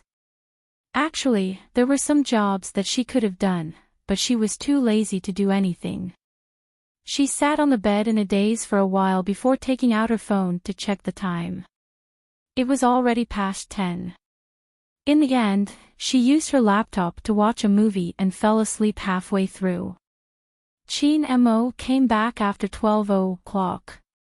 His classic black and white suit made him look even more handsome. He pushed the door open and saw Hee-hwan leaning against the headboard. She was probably asleep, and the laptop beside her was glowing blue. He looked at it quietly and kept it for her. However, he also saw the title of the movie. It was an animation. With that, Hee-hwan woke up. She glanced at him, probably still in a daze. She said, "You're back," and fell asleep. Chin Mo looked at her silently. She was probably alone at home. She was actually wearing spaghetti straps in her silk pajamas. Moreover, because she was thin, she looked very sexy. Especially the back of her neck, it was very beautiful. Every time Chin Mo hugged her, he would hug her from behind and kiss that spot. Because of that thought, his Adam's apple rolled a few times before he went to the changing room to take his bathrobe to the bathroom. He didn't have any clothes here and was just making do. After all, they weren't husband and wife and they were in a cold war. He didn't know what Hee-hwan was thinking or how she viewed their relationship. But now, he felt that it was pretty good. When Chin Mo took a shower, Hee-hwan woke up. She pulled the blanket, not knowing if Chin Mo would. However, as soon as she opened her eyes, she smelled a perfume. It was a very sweet smell. It should be used by young girls. And the one in the car today was wearing it. She saw Chin Mo's jacket. It was a different one. She took it over and sniffed it. It was his jacket. At that moment, Chin Mo came out of the bathroom. He looked at her quietly and asked calmly, "What's wrong?" He didn't say it, but there was a hint of understanding in his eyes. Hee-hwan naturally wouldn't admit that she was smelling his jacket. She put it down and lay down. "I'm going to sleep." He nodded and took his clothes. "I'll sleep in the guest room." Hee-hwan was surprised. She thought that he would sleep with her when he came back. After being startled for a moment, she didn't say anything. She only said a faint, "Good night." Chin Mo stared at her for a while. "Good night." After saying that, he took his phone and left. Tears welled up in Hee-hwan's eyes. Whether it was true or not, he was doing it again. When they were in a cold war, it wasn't like he didn't have women before. She knew that, but she convinced herself that it was all in the past. Now that they were divorced, it was normal for him to find another woman if he couldn't stand the loneliness. He didn't have to deliberately let her know under her nose. Hee-hwan shouldn't have cared, but her eyes still turned red. She covered the quilt with her hand and wiped her reddened eyes.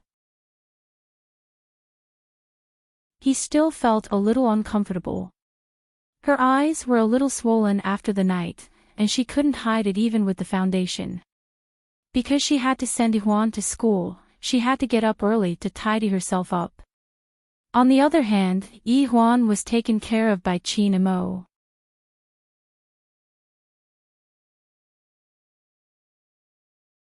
Chapter 43-77. Hee-hwan didn't say anything. She thought that he had probably made up his mind. She knew about the girl's background. Her family background was quite good, and she had entered the entertainment industry for fun. She was young and pretty, and her name seemed to be Sui Lu. Chin Mo might be in a serious relationship. He had attended a cocktail party with the girl last night. She had seen it on the entertainment news. They looked very compatible when they stood together. Hee-hwan looked down and bit her sandwich. Chin Mo stared at her for a while and said softly, "Did you cry?" "No."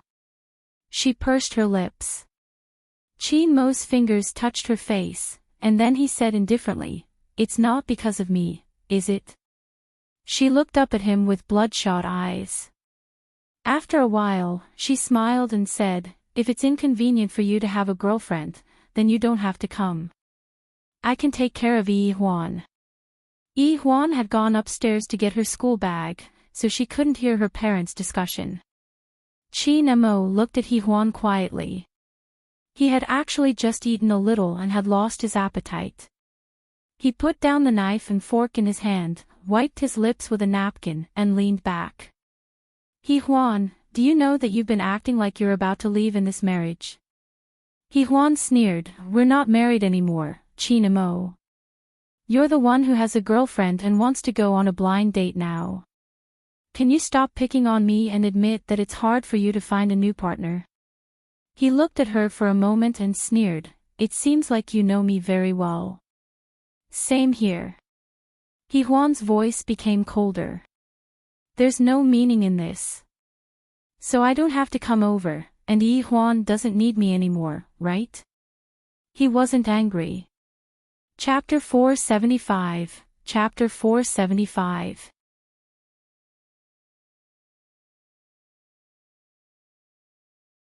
Chapter 4378. After saying that, Yi Huan was ready to go upstairs to pick up Yi Huan. But Yi Huan stood at the stairs in a daze. She heard the whole quarrel between her parents. The little girl's face tightened. Yi Huan was stunned for a moment and wanted to explain, but Yi Huan whispered, Daddy, I want to be with Mommy.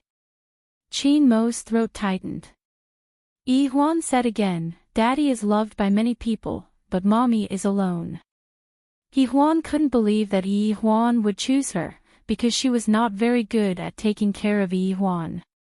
She couldn't cook, she would catch a cold when she helped Yi Huan take a bath, and she would forget to pick her up from school. But Yi Huan was still willing to be with her. Yi Huan picked up Yi Huan without saying anything. She just put her face against hers and kissed her again. Mommy will take you to school. Yi Huan was held and looked at Qin Mo with a baby's eyes. It was a very different feeling. As a father, he was also a dog in his heart. The little princess whom he had doted on for so many years suddenly did not recognize him. But he was also very good-tempered. He took Yi Huan's little school bag and helped to put it in the car. When Yi Huan sat on the children's chair, he bent down and kissed her little face. Daddy will not remarry. After saying that, he straightened up and looked at Yi Huan, not knowing whether intentionally or not. Yi Huan got in the car and pretended not to see it. She reminded him, close the door. Qin Mo closed the door and walked to her side. He wanted to say something about the perfume last night. But Yi Huan had already driven the car away. She left him with a lot of car smoke. Qin Mo stood there and lit a cigarette. Auntie Lan came over and looked at his depressed face. She sighed and said, You only have her in your heart. Why do you have to pretend that you don't care? Qin Mo looked at Auntie Lan and said, Yi Huan is too stubborn. Auntie Lan's eyes were strange. If you can't stand it, find a docile one and bring her home. Maybe you will treasure her very much. After saying that, Auntie Lan went back to the villa, and Qin Mo found that he was teased by Auntie Lan. He stamped out the cigarette in his hand and let out a long breath. Little Sue was used to annoy Yi Huan, and Yi Huan was indeed annoyed. However, she sadly realized that he was not indispensable to her. She was prepared to leave at any time. So, Qin Mo was even more depressed. On the other side, Yi Huan was driving. Little Yi Huan did not say a word in the back. Yi Huan was afraid that little Yi Huan would be traumatized. After all, she and Qin Mo had argued quite fiercely just now. Yi Huan cleared her throat. Yi Huan, let's stay at Mom's apartment tonight, okay? The apartment was half an hour shorter than the villa to send her to school. Yi Huan could also sleep a little longer. She was a child, and it was the time for her to grow. To her surprise, Yi Huan agreed without hesitation. What Yi Huan didn't know was that Yi Huan was willing to be with her because she was sure that her father was a bootlicker and couldn't bear to leave her mother. She used to follow her father, but now she wanted to look after her mother. Her mother was so beautiful. She would run away if she didn't look after her. As little Yi Huan thought about it, her expression became even more determined. When Yi Huan sent Yi Huan to school, Yi Huan's teacher happened to be on duty. She had never seen Yi Huan before, but she often saw Qin Mo send his children to school. The teacher naturally admired President Qin's appearance and background. She also heard that President Qin's wife was abroad all year round and didn't come home, so they didn't have a good relationship.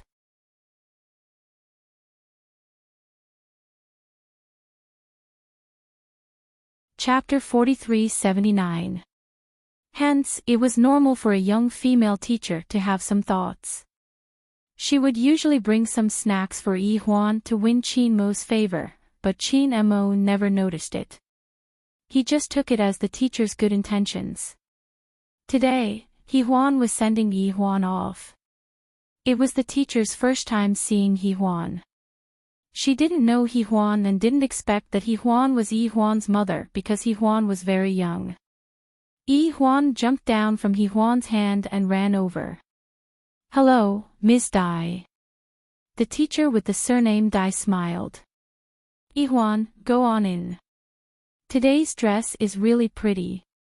Qin Yi Huan skipped a few times and waved at Yi Huan. "Goodbye, Mummy."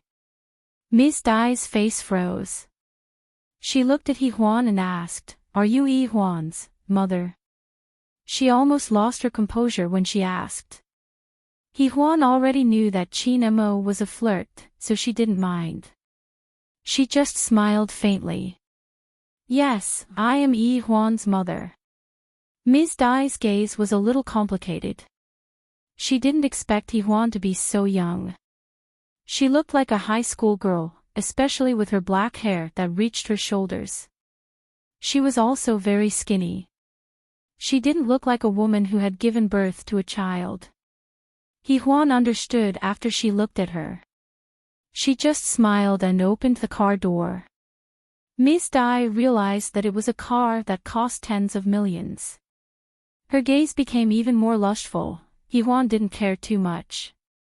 If she cared about this, she wouldn't have to work and watch over Qin Mo all day. Moreover, they had broken up, so they didn't have to have a Cold War anymore. She drove to her own studio and was surprised to see Rongyu there. Yi Huan pushed the door open and entered. "Why are you here?" Rongyu smiled. "I talked to Kong Chao about something, so I came over to take a look." Yi Huan gestured for him to sit on the sofa. She went over to Rongyu after dealing with some matters. They sat face to face. They were old friends, so they casually chatted for a while. Most of it was about scripts. About 15 minutes later, Rongyu took his leave. Before he left, he turned to look at Yi Huan and said in a low voice, "Actually, you like Qin Mo very much. Why don't you give each other a chance?" Yi Huan smiled. "I knew you were here for this." "Rongyu, you are still very kind." Rongyu stood there and smiled. "It's just a small thought." Yi Huan reached out and placed her hand on his arm. "You're fine too." He grunted softly and walked away. It was still a white shirt and black trousers. His back view was very nice. Yi Huan watched him leave. After she lowered her eyes, there was a hint of gentleness in them. She did not regret liking Rongyu. She did like him, whether it was because he looked like Qin Mo or not. In short, it was a beautiful youth. Unlike a certain man who was still so awkward at his age. Yi Huan started to deal with her own matters again. Twin would be released at the end of the year, and it was in the Spring Festival slot. Because of her and Kong Chao, the cinema would still give them some face. It wouldn't be a problem to get them to 30% of the screenings. Now that the finished film was out and was sent to the Berlin Film Festival for competition, Huan was the symbol of winning an award. She also had a feeling that Kong Chiao would reach the peak this time. Her work later was mainly publicity. She was a little busy, and sometimes she had to go on business trips. When the film was released, there would be roadshows. It would be the Spring Festival then, so she could leave Huan with Qin and Mo.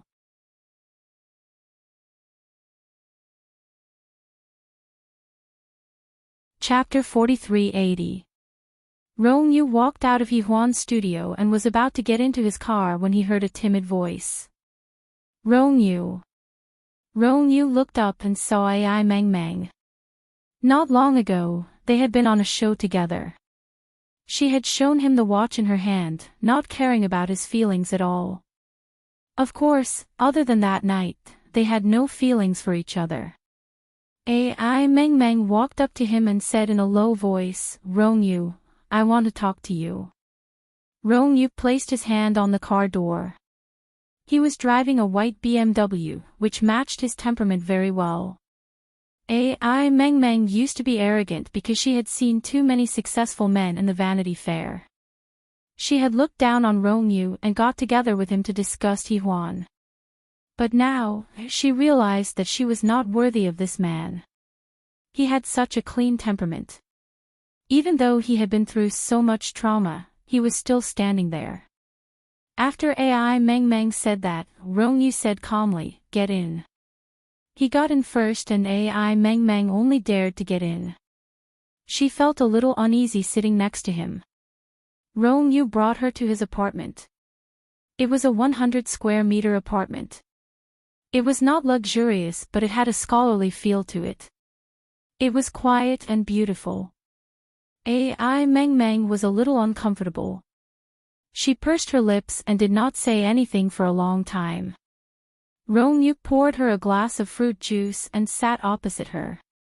He looked at her quietly and said in a low voice, what's the matter? Ai Meng looked down and said after a long time, we didn't have sex that night. After saying that, she held her breath and waited for him to speak. Rong-yu did not say anything. After a long time, Ai Meng looked up and her eyes were watery. She gathered her courage and said, Rong-yu, I said that we didn't have sex, so, I've always known, Rong-yu said calmly. Ai Meng was stunned. She stared at him in disbelief. Rong-yu was still very calm. I actually wanted to find a girlfriend. Actually, he quite liked her appearance. When she said that they had sex, he knew that they hadn't, but he still admitted it. No one expected that Rong-yu did not break up with her. It was Ai Meng who did. She did not have the face to be with him. Even though he was a good person, she was too down and out. Ai Meng apologized softly and slowly stood up, ready to leave. Wait a minute. Rong-yu stopped her. Ai Meng turned her head, her lips trembling slightly. She knew what she had missed, but she couldn't say it out loud. It was too shameful. Rong-yu returned to his bedroom with an envelope in his hand. He gently placed it on her palm. There's 2 million in the card. The password is your birthday. Take good care of yourself in the future. Ai Meng's lips trembled even more. She really wanted to cry, but she was afraid that she would cry out, afraid that she wouldn't be able to bear to leave. She didn't deserve such a good man. Ai Meng lowered her eyes and whispered after a long time, I can't take it. Rong-yu pressed on her hand. Take it. You'll need to spend a lot of money in the future. Ai Meng bit her lip. Rong-yu. He put his hand on her shoulder and patted it gently. I'll send you back. Just as he was about to leave, Ai Meng hugged him. She hugged his waist with her slender arms and buried her face in his shoulder. She knew she was not worthy, but she wanted to hug him now.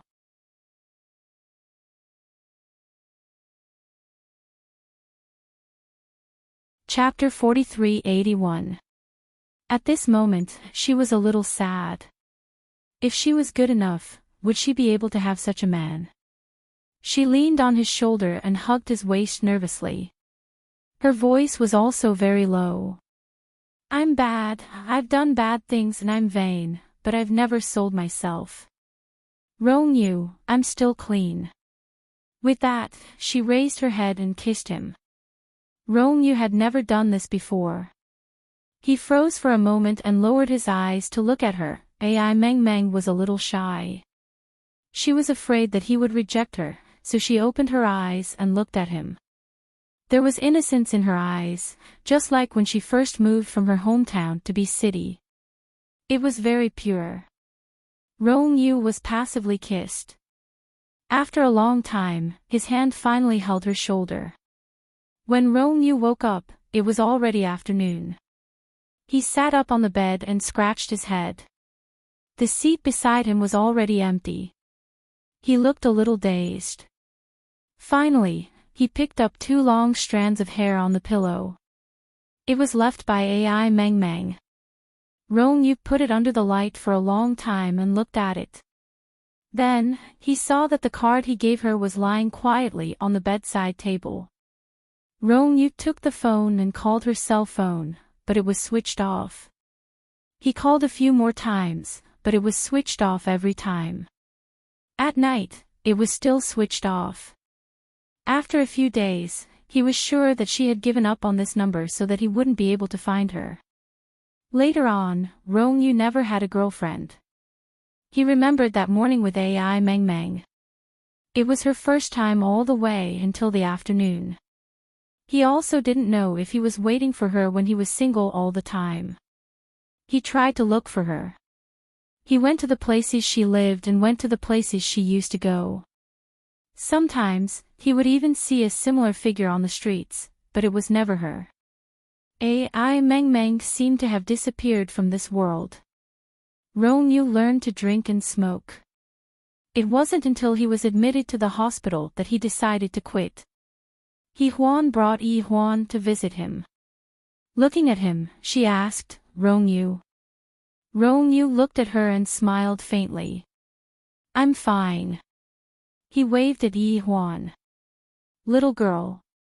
Yi Huan also liked him a lot because Uncle Ronyu was very handsome.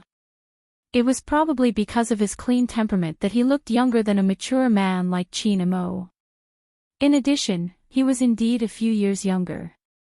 This was the pain in President Qin's heart. Yi Huan leaned on Ronyu, a smile on her chubby little face. I want to marry Uncle Ronyu in the future. Yi Huan covered her eyes, unable to look at him. Ronyu, on the other hand, smiled faintly and said, maybe it won't happen. Uncle has a girl he likes. Is Yi Huan cute? Yi Huan blinked her sparkling eyes and asked in a childish voice. Ronyu smiled warmly as he reached out to stroke the little fellow's head. Yi Huan will be prettier than her when she grows up. Yi Huan Qin thought. Qin. Rong Huan. Rong. Huan Qin.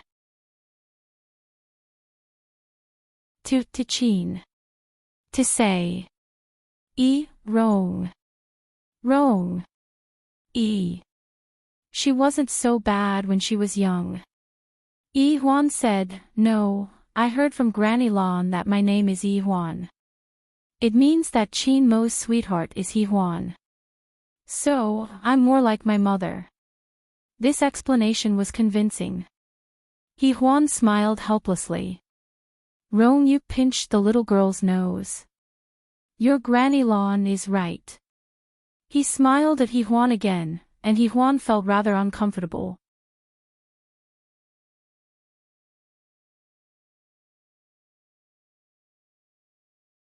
Chapter 4382. Yi Huan felt uncomfortable, as if Ronyu had seen through her. She didn't say anything but talked with Ronyu for a while. She only relaxed after making sure he was fine. Ronyu didn't have many relatives left. After He Huan left with Yi Huan, Rongyu leaned against the headboard quietly. After a long time, he made a call. Is there any news? When he heard the voice from the other side, he looked a little disappointed. After a long time, he removed the drip from his hand and got off the bed. He stood by the window and looked outside. Because it was evening, there was a cloud floating in the sky. The sunset dyed all the buildings with a layer of gold. It was a magnificent sight. He had missed many views in the past. When he woke up, he missed it again. Rongyu thought about it. He had known that AI Meng Meng had many shortcomings, but he had been hesitating. He had hesitated and didn't protect her well. Even though she felt that she was at fault, Rongyu felt that he was at fault too. He had hired a private investigator to look for her, but he couldn't find her. Rongyu let out a long sigh. His heart was heavy and he couldn't put it into words. Yi Huan brought Yi Huan back to her apartment. Auntie Lan didn't know and didn't follow them. When Qin Mo returned to the villa at night, he saw Auntie Lan watching TV in the living room. Qin Mo put down his coat. Yi Huan and Yi Huan didn't come back. He didn't see Yi Huan's car outside. Auntie Lan glanced at him and sighed. She's staying in the apartment. Then, she stood up. You've grown up and don't need me anymore. Qin Mo found it funny. He had to comfort the old lady first after his wife ran away. He put his arm around Auntie Lan and said a few nice words to her before the old lady finally calmed down. Qin Mo went upstairs to take a shower. After dinner, he pulled Auntie Lan to her room. I'll send you to Yi Huan's now. Her apartment is quite big, Qin Mo said. Auntie Lan looked at him. Don't worry. Yi Huan has found an auntie. I'll go back to Chiu Garden tomorrow. Qin Mo put his hands in his pockets and didn't say anything for a long time. He didn't know what to say. It felt empty. Yi Huan had arranged everything well, and Yi Huan was also willing to follow her. It seemed that there was nothing left for him to do. Qin Mo was a little annoyed. He stood upright in the living room for a long time before he went to eat. After dinner, he lay in the master bedroom. Since Yi Huan was not there, this was actually her house. He lay there for the whole night and didn't sleep much. He tossed and turned. Finally, he got up and stood by the window to smoke a few cigarettes. After midnight, he got up and drove away. Aunt Lan was picked up by the chauffeur the next day. Seeing that Qin Mo and the car were not there, the old man muttered, he can't even go one night without a wife. What kind of divorce is this? He's always following people around. Isn't he ashamed? Qin Mo was really busy after that. There were a lot of things to do in the company. He signed a few projects and secured a few international endorsements. In between, he only went to see Yi Huan once. He didn't spend the night at Yi Huan's place. She wouldn't welcome him anyway. After he was done, he thought of something. It was the female lead of Don't Tell Her. King Entertainment's latest announcement came out. The female lead of the movie was Suilio. She quickly became a trending topic. She was an actress who had attended a few dinners with Qin Mo. She came from a wealthy family and was considered a family friend of the Qin family.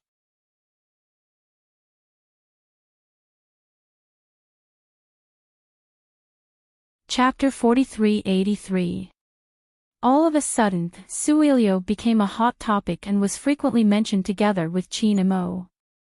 Yi Huan also saw the Weibo post but did not say anything, nor did she contact Qin Mo. King Entertainment did not have any PR either, so Suilio was treated much better than AI Meng Meng. Naturally, Yi Huan knew what to do. She lived her life calmly and Yi Huan followed her. After about 2 months, she had gotten used to taking care of Yi Huan. There was an auntie at home, and if there was anything, she could ask her mother to take care of Yi Huan. In short, she could take good care of Yi Huan. In these 2 months, Yi Huan calculated that she and Qin Mo had only met about 3 or 4 times. When he came to take Yi Huan home for the weekend, they did not meet. Occasionally, she would see him with beauties in his car. Yi Huan thought that they should be in the past now. 2 months later, Twin won an award in Berlin, and Yi Huan led the cast to shine on the red carpet of the Berlin Film Festival. That day, she wore a green silk gown with fair skin and dazzling black hair. She was on the front page of the foreign media for 3 days. Weibo was also trending that day. It was all photos of Yi Huan, Kong Qiao, and Rong Yu. But in Berlin, something unexpected happened. In front of the exhibition stage, due to a sudden gust of wind, a shelf fell towards Yi Huan. Rong Yu was the first to notice it and pushed her away at the critical moment. However, his shoulder was hit and he was sent to the hospital with a fractured bone. This news was on the front page again. Yi Huan and Rong Yu's short relationship was dug up. The hero saved the damsel in distress and reconciled, Yi Huan divorced because of Rong Yu, etc. The news was magnified by the media and reported endlessly. Yi Huan's private life suddenly became more eye-catching than a celebrity. She was overseas and did not go to PR, nor did she want to. Rong Yu was seriously injured. After staying in Berlin for 3 days, he chose to return to China for treatment. At the airport, he was naturally photographed by the reporters again. Yi Huan followed the medical team to send Qin Mo to the hospital. When they were done and returned to the apartment, it was already very late. Yi Huan wasn't around, so Yi Huan only remembered that it was Saturday after the auntie reminded her. Although she was very tired, she still wanted to go and see Yi Huan. She hadn't seen her for a few days and missed her a lot. She parked her car in the parking lot of Chiu Garden, and her gaze fell on an unfamiliar female car in front of her. It was a standard car that fair, rich, and beautiful women like to drive. This car cost more than 20 million, and there were not many women driving it in B City. Yi Huan could roughly guess who it was. Since Su Ilio was there, it would be inconvenient for her to appear. Thus, she took out her phone and dialed Qin Mo's number. Qin Mo was sitting in the study upstairs. There were some noises coming from downstairs. He was sitting upstairs alone, looking at the number on his phone. It was Yi Huan. She was finally back. His voice was very calm. "You're back. I'm here to pick up Yi Huan." Yi Huan's voice was very soft. "Can you send her out?" Qin Mo's voice was very calm. "Today is the weekend. She's usually at your place. Shouldn't she be here with me today?" Yi Huan's gaze fell on the female car. After a moment of silence, she said, "Then I'll pick her up tomorrow night." Just as she finished speaking and hung up, Qin Mo appeared beside her car and knocked on her window with his finger. Yi Huan lowered the window and looked at him quietly.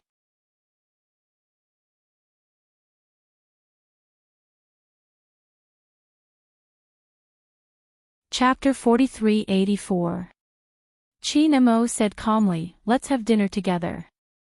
It's Yi Huan's 5th birthday today." Yi Huan was stunned for a moment before she remembered. But she soon realized why he invited Su Ilio to Yi Huan's birthday. She sat in the car, her fingers gripping the steering wheel a little too tightly. Qin Mo said calmly, "Miss Su is a guest invited by my mother."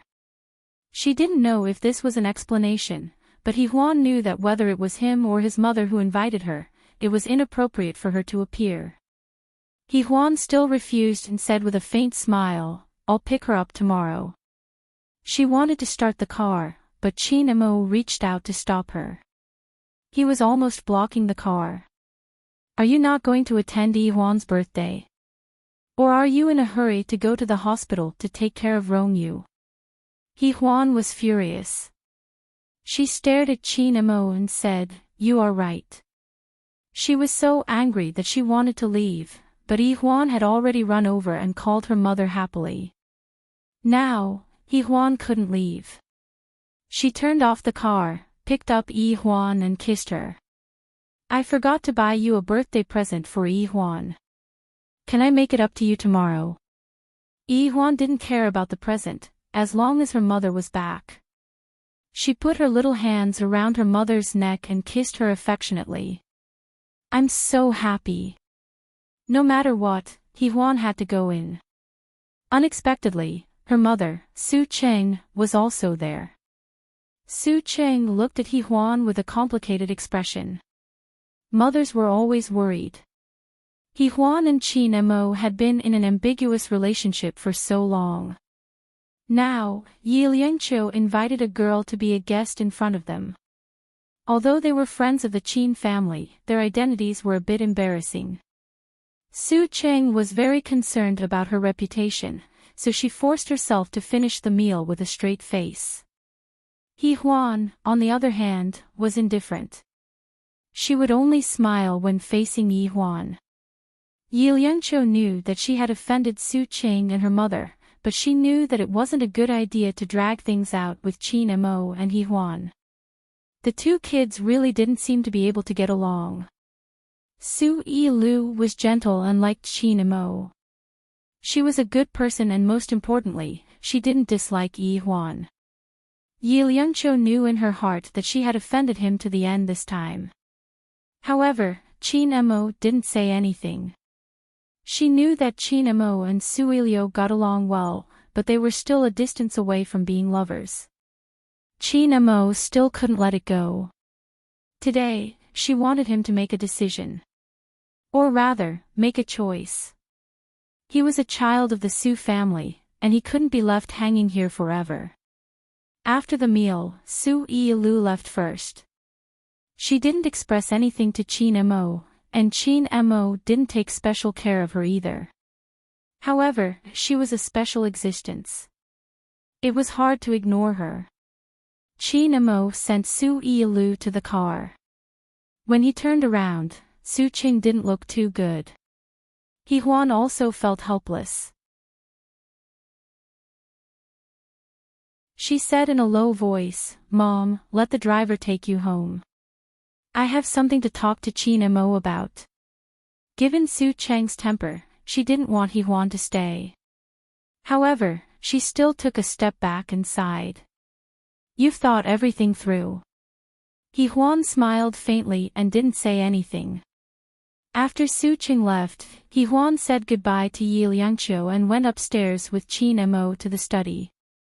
His computer was on, and on the screen was a photo of her, Lin Bolin, and Rongyu. Yi Huan's little face tightened. He was really bored.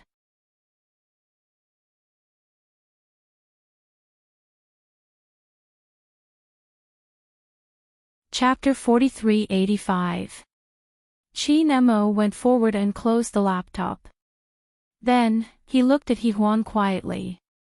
"What's the matter?" "I want custody of Yi Huan," Yi Huan said directly and then stared at Qin Mo. Qin Mo sat in the office chair and reached for a pack of cigarettes. He lit it up and took a puff before looking up. His gaze fell on Yi Huan's face.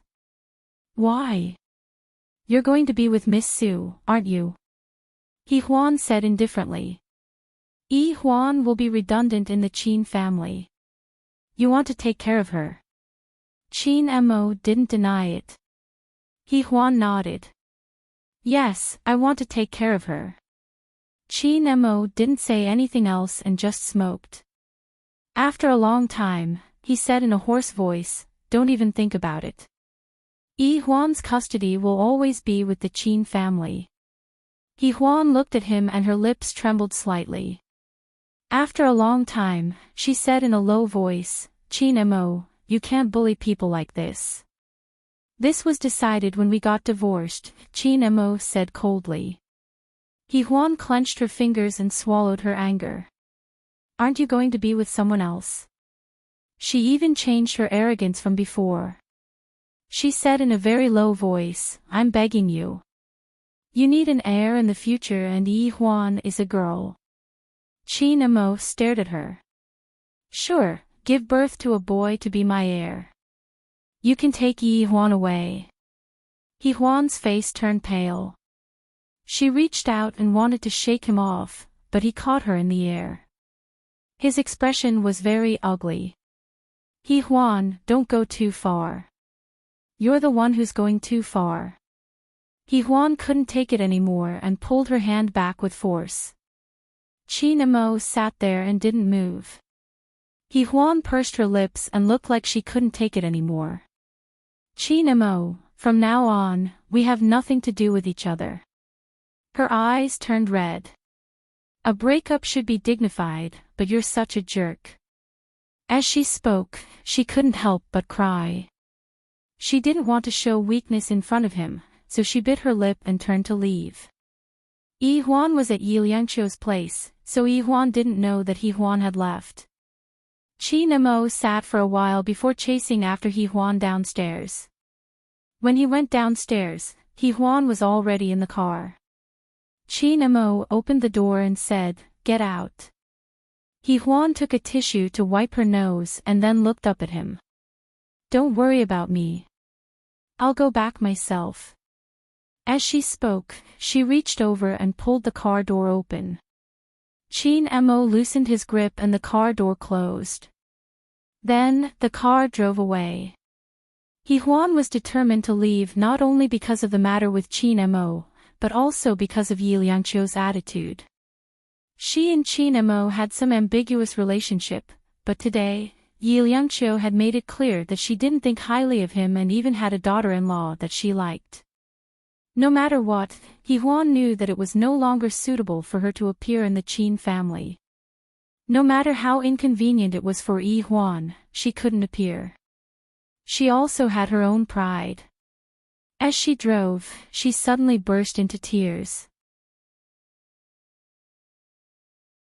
She admitted that she had a princess's temper, but who didn't? The phone in front of her rang again and again, but she didn't pick it up. She stopped at a red light and saw that it was from the hospital. Yi Huan picked it up. Hello. A few seconds later, her expression changed and she immediately turned to the hospital. Rong Yu's situation was not good. It was so bad that Yi Huan didn't have time to mourn for her feelings. She had to rush to the hospital to sign the papers. Because Rong Yu really didn't have any relatives. But she didn't expect that she would meet an unexpected person in the hospital. I'll update it tomorrow. I updated it early in the morning, but the web page didn't work, so the chapters might be out of order. You can refresh it from the table of contents. It'll be normal after a while.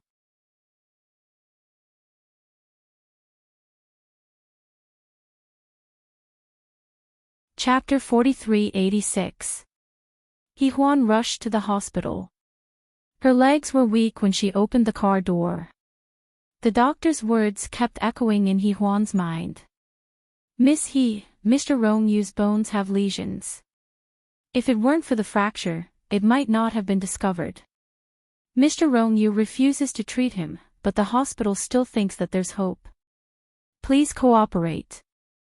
Yi Huan got out of the car. Her face was pale. She held the car door for a long time before she calmed down and walked towards the hospital building. When she saw Rong Yu again, Yi Huan's heart skipped a beat. He had lost a lot of weight and looked haggard. He didn't look well. At the moment, he was resting against the headboard. He didn't look well either.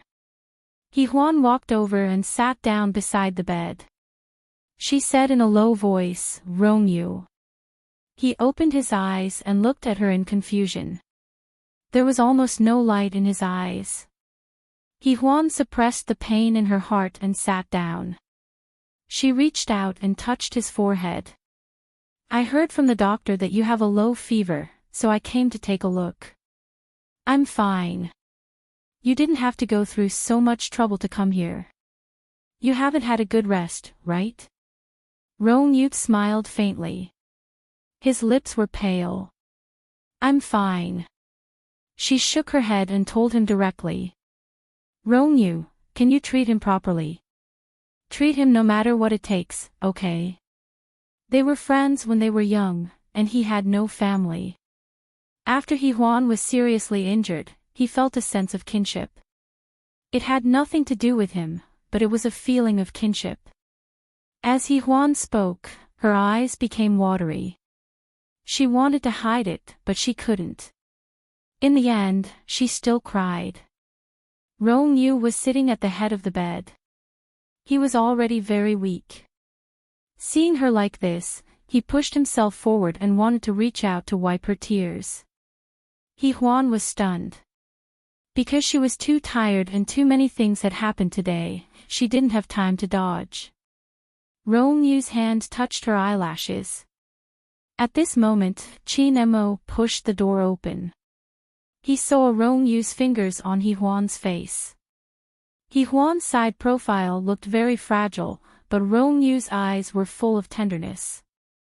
Chinemo had followed Hehuan here. When he saw this scene, he quietly retreated without alerting anyone. Hehuan and Ronyu didn't notice. After Chinemo left, he went straight to the parking lot. He sat in his car and smoked for half the night. Hehuan's car was parked across the street, and she didn't come down that night. He thought that she always had Ronyu in her heart. When the sky turned white, Chinemo snuffed out the last cigarette butt and rubbed out the empty cigarette box.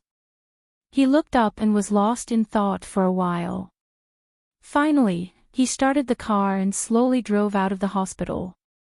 When he arrived at his apartment, the sky was already bright. He dialed Qin Chen's number. Qin Chen was resting with his eyes closed. Lanyu, that bastard, had gone crazy early in the morning. Just because his private flight was at 7 a.m., he dragged her up to accompany him at 4 a.m. She was really speechless. Qin Chen's phone rang. She picked it up and saw that it was from Chinemo. Without thinking, she said, Chinemo, did you hurt Hehuan again? Chinmo's voice was a little faint. Do you remember Ronyu? Qin Chen put on a shirt and sat up, leaning against his head. Yes, why? Take a look at his medical record. If you can help him, do so. I owe you a favor. When Chinemo said this, his heart was as calm as still water.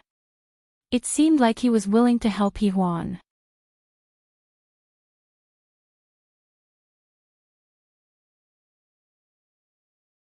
Chapter 4387.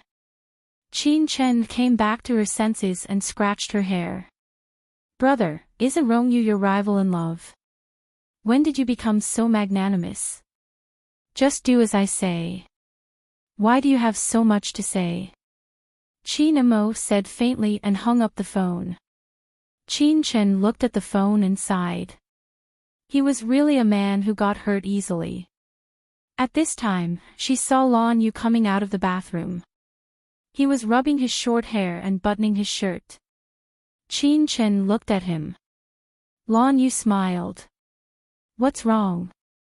Is there something wrong with Chinmo's love life again? Qin Chen waved at him, and Lanyu sat down. Qin Chen pulled the collar of Lanyu's shirt, and his fingers nimbly buttoned it up for Lanyu. Then, he took his tie and helped him tie it. Lanyu looked down at Qin Chen's fingers. Her fingers were very slender and strong. They were used to holding scalpels, but they didn't look masculine.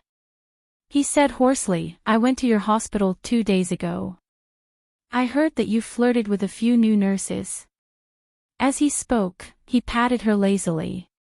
Qin Chen knelt down from the quilt and hugged his neck. Do you have a problem with that?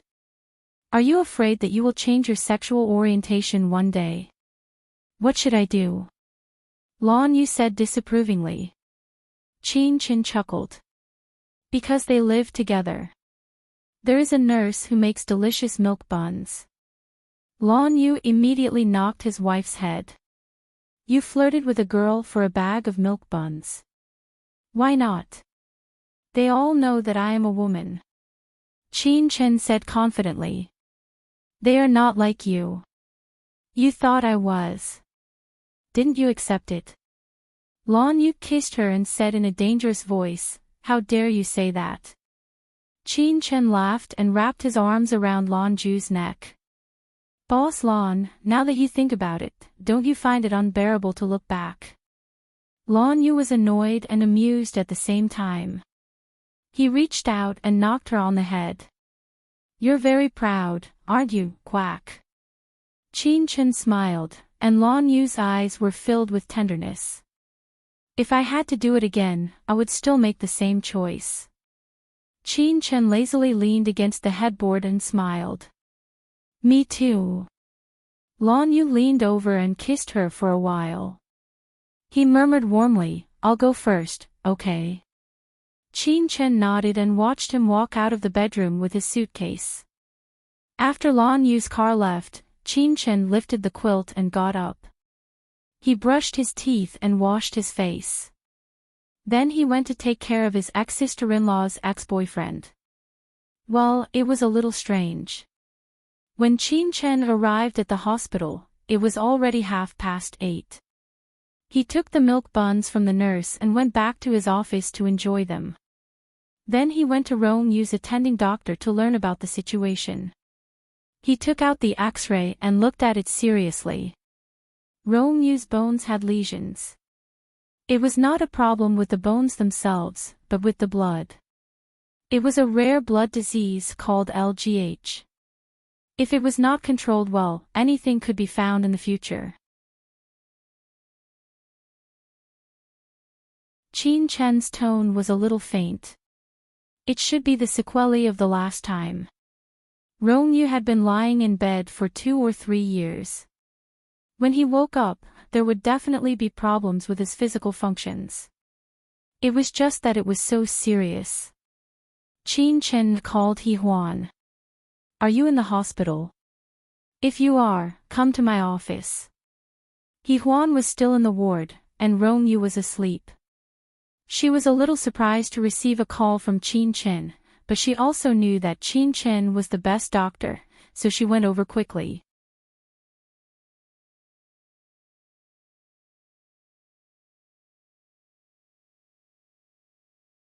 Chapter 4388. Qin Chen was making coffee. After so many years, her extravagant lifestyle had not changed at all. In fact, it seemed to be increasing. However, Lan Yu could afford it. Wild Sand Literature Network. After so many years, her appearance had not changed. She was young and handsome. When He Huan opened the door, Qin Chen said calmly, there's breakfast over there. Let's talk after eating. He Huan could not eat. She did not look good either. After a long flight and a sleepless night, she leaned on the sofa and asked Qin Chen softly, how did you know I was in the hospital? Qin Mo called me. Qin Chen said calmly, he asked me to take a look at Rong Yu. I've already seen him. We'll talk about it later. Qin Chen knew that He Huan was Qin Mo's favorite. Although she was jealous now, she would not know about it in the future. Qin Chen also knew that his mother liked Su Ilio now. After all, it was because Qin Mo and He Huan kept delaying each other. His mother always hoped that Qin Mo could have a happy life. However, this would make the conflict between Qin Mo and He Huan worse. Qin Chen's thoughts were heavy. He brewed the coffee and poured 2 cups. He took the breakfast for He Huan and watched her eat it. Then, he served the coffee. You will need this now. He Huan thanked him quietly. Qin Chen thought for a while. Rong Yu's condition is not good. He needs to be hospitalized. Plus, he will not be cured after 1 chemotherapy session. He will need long-term observation. Most importantly, he needs someone to take care of him. He Huan looked down. I know. She thought that if she took care of Yi Huan, she would have less work in the future. Twin might be her last work. Rong Yu was her friend. She should take care of him. If it was in the past, she would care about whether Qin Mo was happy or not. But now, she did not need to. He Huan pursed her lips and took the coffee.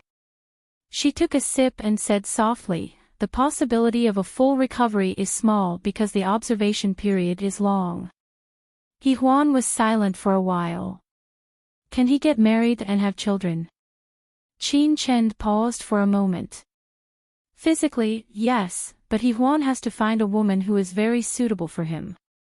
He Huan understood what she meant and didn't say anything else. She stared blankly at the steam rising from the coffee cup and didn't say anything for a while.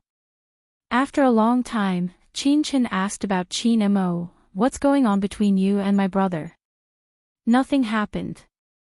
He Huan's voice was full of exhaustion. We divorced a long time ago. If we were suitable, things wouldn't have come to this.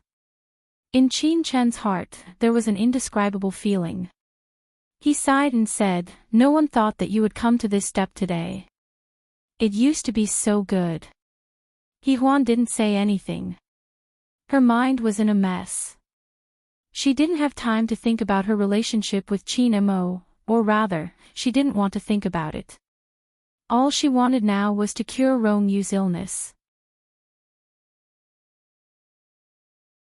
Or maybe it was because Rong Yu was the last memory she had with Qin Mo. It would be a lie to say that she didn't feel sad at all. But if they couldn't be together, they couldn't be together.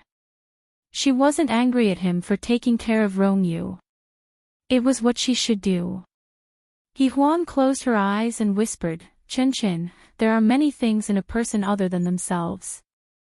Now, Yi Huan and her responsibility were in her world.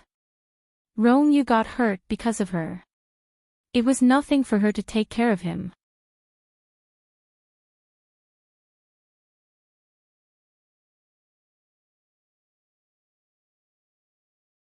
Chapter 43-89.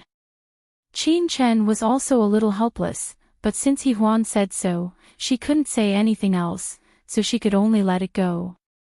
After breakfast, she went to check on her patients. Everywhere she went, there were countless admiring eyes. She received 5 to 6 boxes of chocolates, which she gave to her secretary. If she could be like Qin Chen, who liked both men and women, it would be a waste of her life. After finishing her work, Qin Chen went to see Rong Yu. She still had a complicated feeling about Rong Yu. After all, He Huan had a subtle relationship with him. Moreover, He Huan was taking care of Rong Yu now. She didn't believe that her brother wouldn't have any feelings for her. Qin Chen drew a few tubes of blood and asked the nurse to push Rong Yu to the CT room for photos. She spent the whole morning studying the plan. He Huan didn't go back but waited in her office. Qin Chen couldn't stand it anymore. She looked up and said, go to my office and sleep for a while. I'll tell you. He Huan thought about it and listened to her. She went to the office. When she woke up, it was already 1:00 in the afternoon. She immediately sat up. Qin Chen put his hands in front of him, leaned against the door and looked at her. He Huan, you are too nervous. He Huan looked at her and said in a hoarse voice, how is Rong Yu's condition? Come and eat. Let's talk while we eat. Qin Chen smiled. He Huan, it's not as difficult as you think. He Huan got up and washed her face. Then, she went to the office and ate with Qin Chen. Qin Chen ate a few mouthfuls and looked at He Huan. He can be treated conservatively now. If it doesn't work, we'll have to change his bone marrow. It's hard to say. It depends on his will to live. No one can replace him. He Huan looked down. I know. Can the bone marrow be found? What if, yes. Qin Chen admitted that she was exaggerating, but there was always a possibility. Now that she said that, He Huan was relieved. Because she had rested, she felt much better. She planned to visit Rong Yu and then return to her studio to deal with the final matters. In a month's time, Twin would premiere in China. She went to see Rong Yu. Rong Yu was in good condition, and with Qin Chen taking care of him, He Huan was not worried. She left and went to the parking lot on the first floor. Just as she was about to get into her car, she suddenly saw a very thin and small figure that looked somewhat familiar. He Huan closed the car door and took a few steps forward. Then, she saw Ai Meng Meng. Ai Meng Meng stood there timidly. She only dared to walk over when He Huan looked at her. "Director He. Why are you here?" He Huan asked calmly.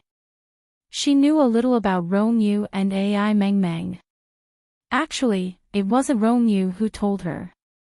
It was because she saw Rong Yu reading a magazine one day. The cover of the magazine was Ai Meng Meng, and the magazine was a little old. He Huan was also an experienced person, so how could he not understand?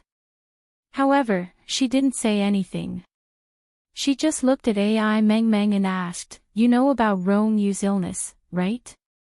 Ai Meng Meng bit her lip. "I want to take care of him." He Huan's expression was very gentle.